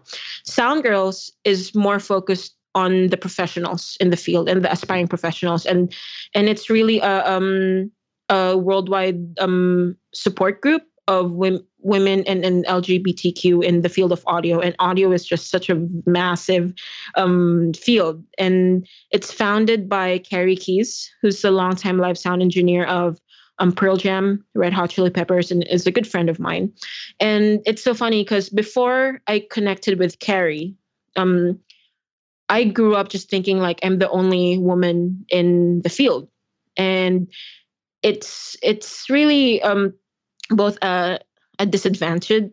There's pros and cons, and it shouldn't be seen as a pros and cons because there's no reason for women to not be in this field. And it's more about like really just encouraging more people. But when I didn't know of any other women, it's kind of like strange to be in a place where there's not a lot of people who have gone through the same like journey as you in the field that's male dominated. And I didn't get to mention it yet, but one thing that's I've shared a lot with my story is that I almost didn't get my very first apprenticeship opportunity in the Philippines because at the very last moment, my mentor found out that I was a girl. Wow. Because my name's Jett. Right. So he committed to teaching and having a new apprentice because it's Jett Galindo. But the day before, he found out that Jett Galindo was a girl, and he just thought that's not going to work. But at that point, it was too late. So it's like I had to really prove that I deserve to be there. So I kind of like go Jett. I just worked just extra hard, and it's kind of like a really good motivator. Yeah. But at the same time, like SoundGirls just really opened my eyes to like so many amazing people that went through the same thing and like in different different ways. So, but especially with a niche field like mastering and vinyl cutting, for example, you'd think that without like an organization like SoundGirls, you'd think that you're like the only woman mastering engineer. And it's kind of amazing to see that there's so many other amazing colleagues, and I call them like colleagues and my friends. And it's just nice to like root for everyone, because at the end of the day, like the success of one woman kind of just makes it more of a norm that it shouldn't be a novelty that there's an Asian woman that gets nominated for the Grammys. And I gotta give a shout out to the other women mastering engineers like Piper Payne, who's kicking butt there in Nashville, Emily Lazar in New York, Katie Tavini in the UK. Oh, Kim Rosen is amazing. Yeah. And Michelle Mancini here in LA, and Rachel Fields, and there's a lot of us, and hopefully there's more other ethnicities that are represented. And in fact, like I offer a scholarship for like the SoundGirls virtual conference for the Asian American and Pacific Islander demographics that still needs work. But SoundGirls is such a big platform for just helping the cause of promoting diversity and representation in audio. And yeah, like I just meet so many badass, and they kind of just push me to just keep going and just being a badass myself. That's awesome. Yeah. Here's a question. I don't know if you ever get this, but have you found that men and women hear differently? It's I don't think so.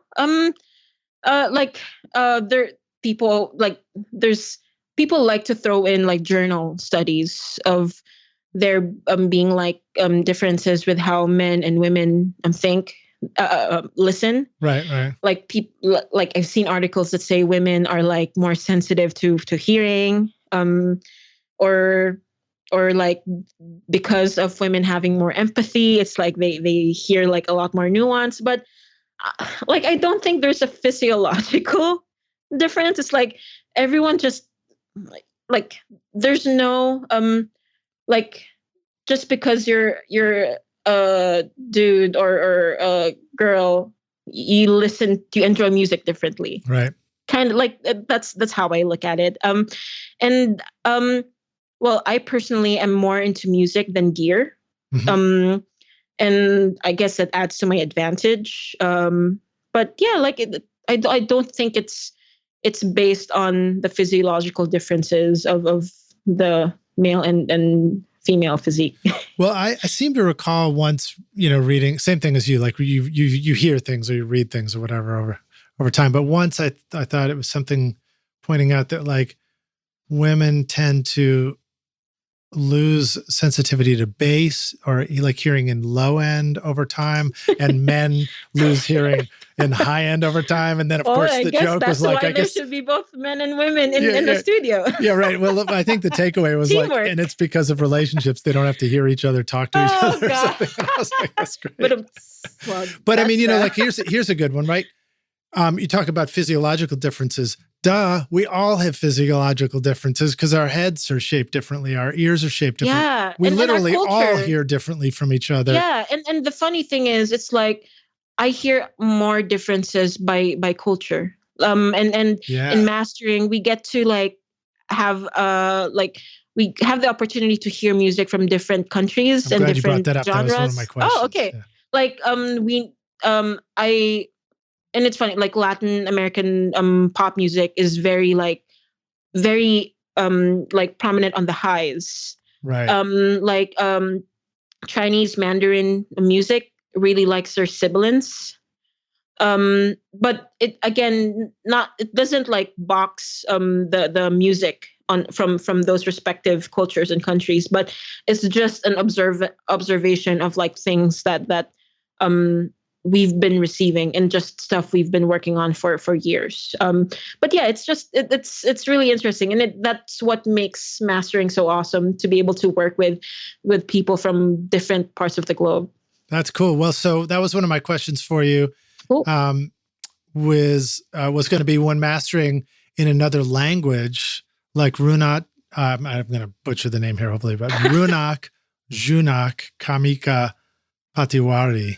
Oh, how is that different? Yeah. Oh my gosh. It's so funny because like I am just so privileged to be working with like all these amazing Indian musicians. Yeah. Kanika Patawari, Shilpa Anand. And I'm not sure if you saw on the playlist, but I recently mastered the soundtrack for like a Netflix show in India. It's in like the title is in Indian, so I can't I don't remember the title, but it's all these amazing.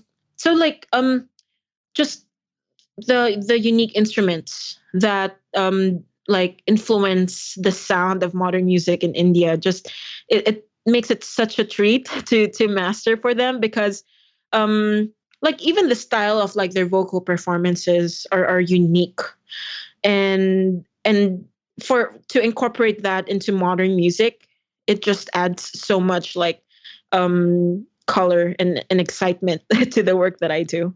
And I'm like, for example, that soundtrack that I did for the Netflix show has a lot of tabla, but it's and electronic music and like spoken word, and it's cool. And basic essential mastering techniques will apply to those, but then it pays to be mindful of the qualities that you want to retain on a tabla, for example. Yeah, interesting. Wow, it's fascinating. Yeah, such a variety of stuff, and I guess you don't. I'm not sure how many things around the vocal you could get wrong or right. Because you didn't know what they were saying, it must be different. Exactly. You're hearing the sounds as opposed to knowing what the words mean. Mm-hmm. I've recently been exploring a little bit of transcendental meditation, where there's this idea of coming up with a mantra that has no meaning, and it's important that it has no meaning because you don't want to be thinking about the meaning of a word. You want to just create a sound. So, interesting thoughts. I don't know. I hardly know anything about it. It's only because I've been a fan of David Lynch, and he talks a lot about TM meditation. So I kind of got into that. Do you feel like the time you've spent watching YouTube videos, trying out mix tricks, and tweaking version after version of your mixes has not gotten you anywhere? Have you been looking for a simple or straightforward step-by-step process for creating a pro mix that won't take years to learn? What if you could learn that process from a Grammy-winning mix engineer who understood all your mixing struggles and could coach you through them? If you struggle with any of these questions, then the Ultimate Mixing Masterclass is for you. Now you can discover a proven step-by-step mix system from Grammy-winning mixer Craig Alvin for consistently creating a pro-quality mix from your home studio that will sound amazing everywhere. Here's a quote from one of the students. Absolutely the most informative and helpful block of information mentoring on the mix process I've ever been a part of. This was like sitting behind a mix engineer for years, watching and picking up tips along the way, condensed into a 6 to 7 hour session. Look, when you're ready to take your mixes to Grammy-winning quality, then go to ultimatemixingmasterclass.com and go check out Craig's ultimate snare mixing trick now for free.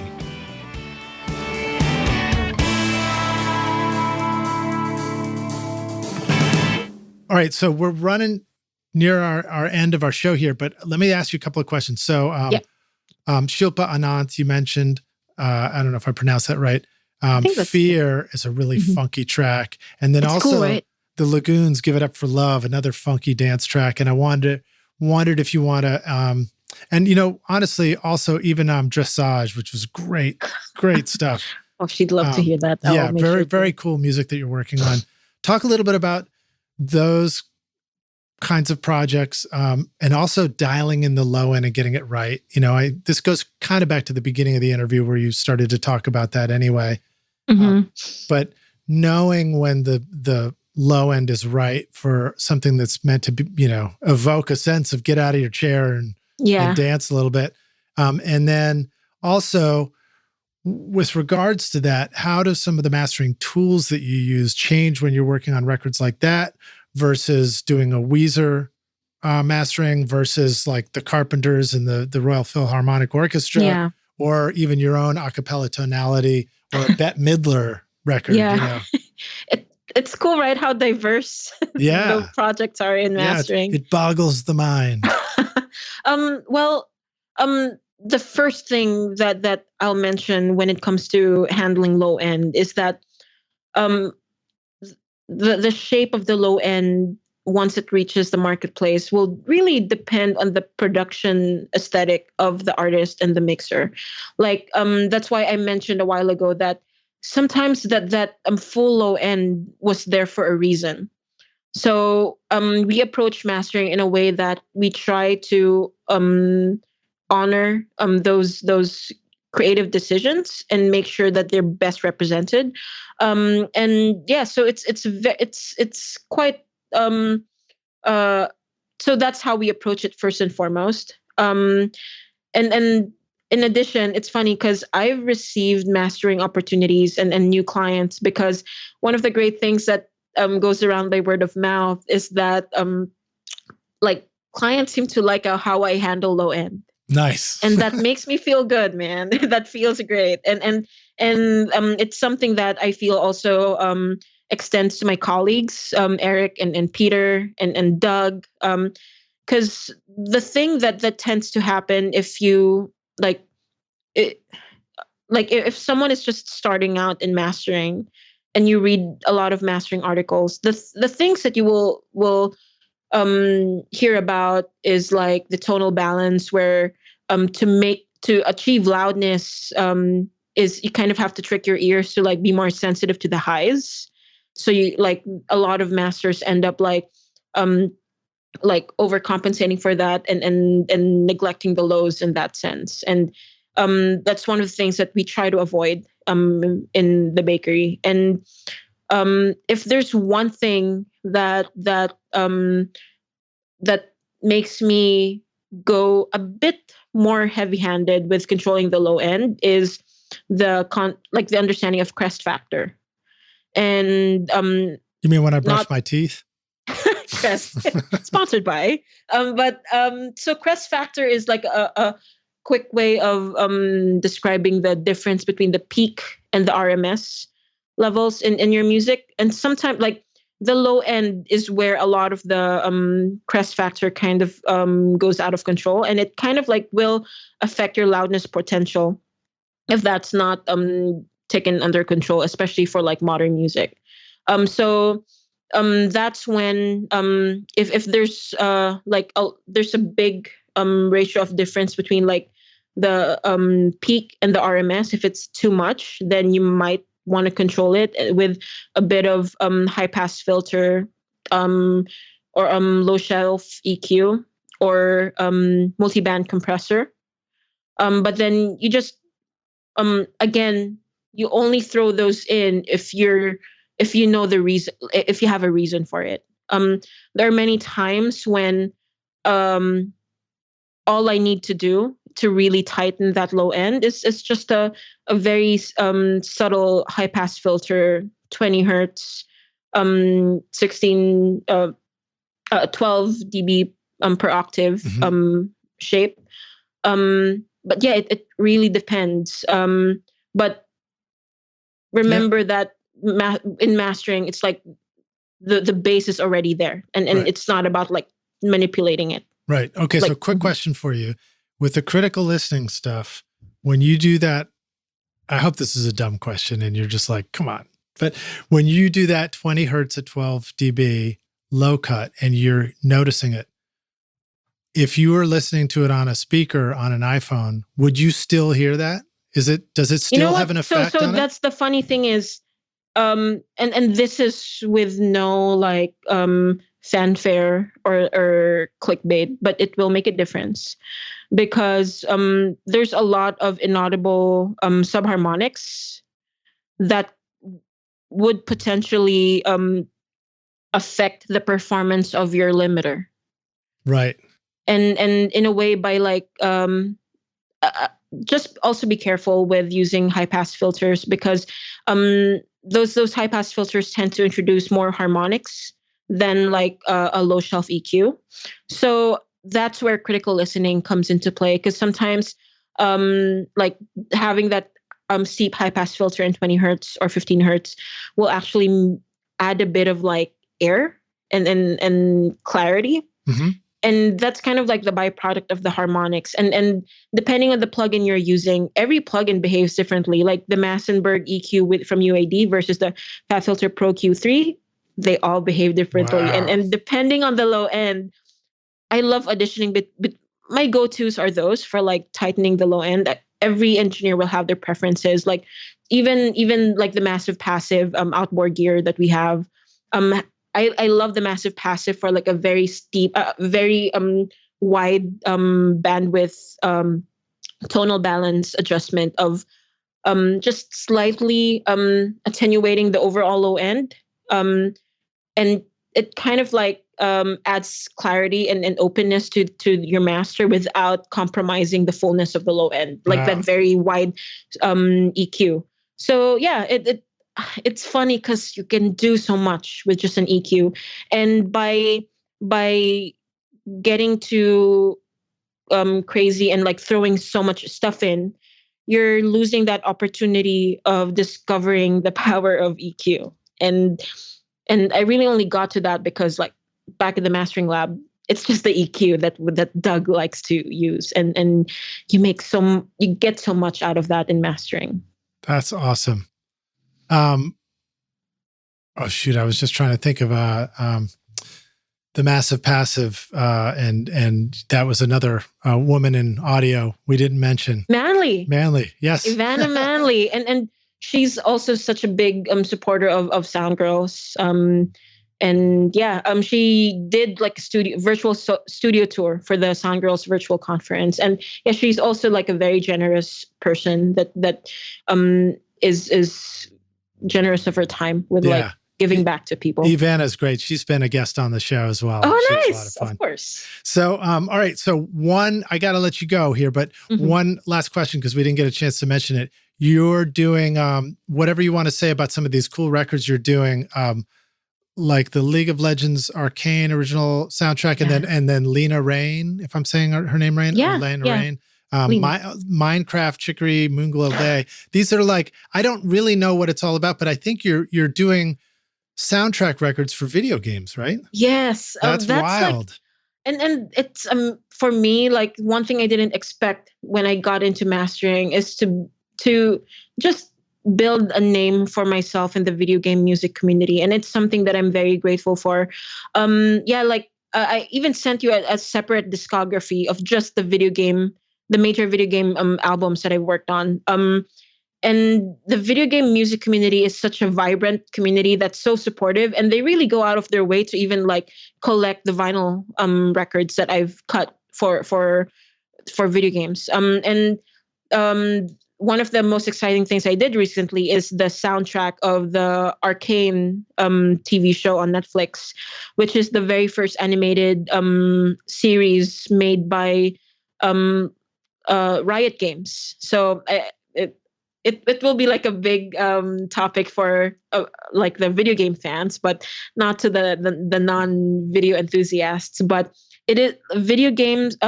League of Legends and Riot Games are one of like the biggest video games right now, and they came out with this amazing animated series on Netflix, and it was actually the one show that took Squid Game out of top one in the Netflix charts. It's a really big community. And then this Lena Rain is an amazing video game composer that I pretty much master all of her music, and I mastered the music that came out of the Minecraft soundtrack recently. And then I don't think I ever got to mention, but I also mastered this really cool indie game from Malaysia called No Straight Roads, which is a story about two different kingdoms. One is about EDM and one is rock and roll. Nice. And just EDM fighting rock and roll. And it's like so 40 songs of just rock and electronic music all in one soundtrack. And that's a challenge in itself for a mastering engineer, but I also had to cut it into vinyl. And that is totally different monster in itself. And yeah, like video games are a big part of just the things that make mastering such an amazing time for me. When will we stop calling them video games and just call them games? I know, right? Jeez, the important question of the day. Why don't we refer to the other ones as like, are you playing a puzzle game? You know? Are you playing a checkers game with Wordle? Yeah. Awesome. Well, I recently had Jay Lauderwasser on the show too, old bandmate of mine who's out there in LA, and he did his first video game composition. So I'm gonna send your work to him too. And he for EverQuest. It's a independent. That's amazing. Yeah. So he did his first sound design and music composition for that. So cool stuff. I'm here. Well, Jett, thank you so much for being on the show with us. I have one closing question that I'd like to ask all of our guests, and we're going to take the Wayback Studio time machine, and you're going to go back in time.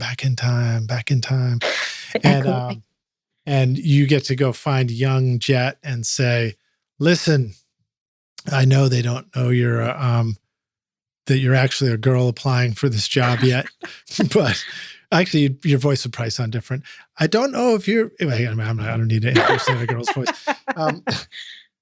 You go back and you give yourself advice and you say, but listen, here's the single most important thing that you do need to know to be a rock star of the recording studio yourself one day. What advice would you go back and give yourself at the beginning if you could? Oh man. I guess just, and I think it might be cheesy now, but I think for any young person that's going through a lot of motions as like an adolescent, I think it matters a lot to like tell my younger self to just really accept who you are. Because like me coming from like an unconventional family of like parents managing cover bands, and me not really knowing other people who were into audio, but the thing is, the thing that's unique to you makes you special. And for anyone who feels like trying to understand who they are and accepting their weirdness or identity, like really celebrate your freaking weirdness. Celebrate who you are, celebrate your uniqueness, because that's gonna be your tool That's going to be your edge and what's going to set you apart from others, and hone in on that. That's great. That's great. That's kind of like the advice I would go back and give myself too. I'm trying to even just go back like 5 minutes and give myself that advice. I just want a time machine. Speaking of unique things about you, do you speak Tagalog? Yeah, man. Like, can you say, are you ready? Can we hear, are you ready to rock? Ready na ba kayo? Oh, that's great. I love it. Ready na ba kayo mag-rock and roll? That's great. Oh, thank you so much. Fantastic. That's so funny. Well, Jett, thank you so much for being on Recording Studio Rockstars with us. My pleasure. An honor to meet you. I had really so a lot much of fun to listen to your music. Thank you, Lidge. And I'm excited to listen to the next guests that you feature. It was so much fun. Thanks for starting this podcast and making all this available information accessible to our rock stars. You're welcome. It's a lot of fun. Now, if you want to listen to episodes where you get to be anonymous, then listen to the ones before this interview. And if you want to listen to the episodes where I'm talking to people, I'm like, well, Jett said, then listen to the ones after this interview. Awesome. That's awesome. Oh, and then let the rock stars know where they can find you online. If they want to reach out to you, check out your stuff. Of course, they can just scroll down for a playlist of your music if you want to listen right away, rock stars.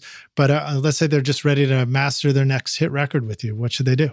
Well, it's easy to find me on the internet. Like no one probably has the same name as me. It's Jett Galindo, Jett. Not to be mistaken for Jeff Galindo, who's a trombone player. Or Joan Jett, who's no soprano. Jett, She's no soprano, is she? No, there's just one soprano mastering engineer here in LA who's Filipino. And yeah, just look up Jett Galindo on Facebook, Instagram, Twitter, the Baker website. But the most, if you really want to learn mastering from my perspective, the I-Zotope Learn portal, just Google Jett and you'll find me there. But yeah, feel free to hit the DMs. I try to catch up on DMs, but if it's not me responding, I'll have James, my studio manager, respond to it. You'll have one of your friends at MIT design an AI bot to respond. Yeah. That's the next beta project. Right on. Well, Jett, thank you again so much. It's a pleasure, and I look forward to coming in and hitting that A/B switch with you sometime in the studio and hearing. I'm looking forward to it with Brian too. Let's do that. Awesome. Thank you again. We'll see you around the studio. Thank you, Lidge. All right, cheers. Thanks for listening, Rockstars.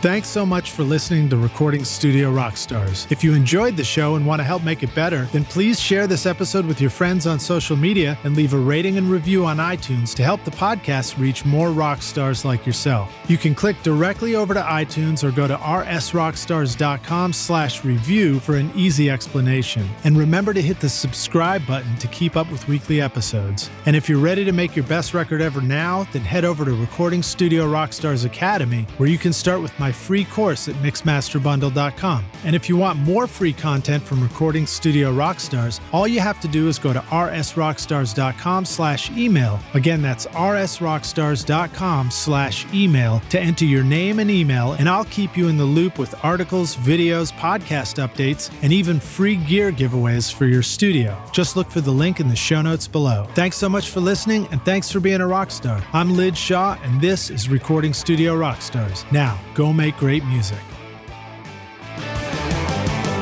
Recording Studio Rockstars would like to give a big thank you to our amazing sponsors who help make this episode possible: OWC, Spectra 1964, Samply, and I-Zotope. Remember to use these coupon codes for special discounts. At izotope.com/rockstars, use the coupon code ROCK10 for 10% off any plug-in purchase, or start your extended 30-day free trial subscription to access many of their plugins. At Samply.app, sign up for a free account with 2 projects now, and later use the coupon code RSR20 to get 20% off the first 3 months when you upgrade to a pro account. At recordingstudiorockstars.com/academy, use the coupon ROCKSTAR for 10% off any course for a limited time. You will find links to all these awesome sponsors in our show notes. These are all things I highly recommend for your studio. They're going to help you make your best record ever. I would also like to thank our fantastic team here at Recording Studio Rockstars, Vlad Weselchenko, Braden Stremming, and John Richardson, for additional podcast and video production. Thanks so much for listening, and we'll see you in our next episode.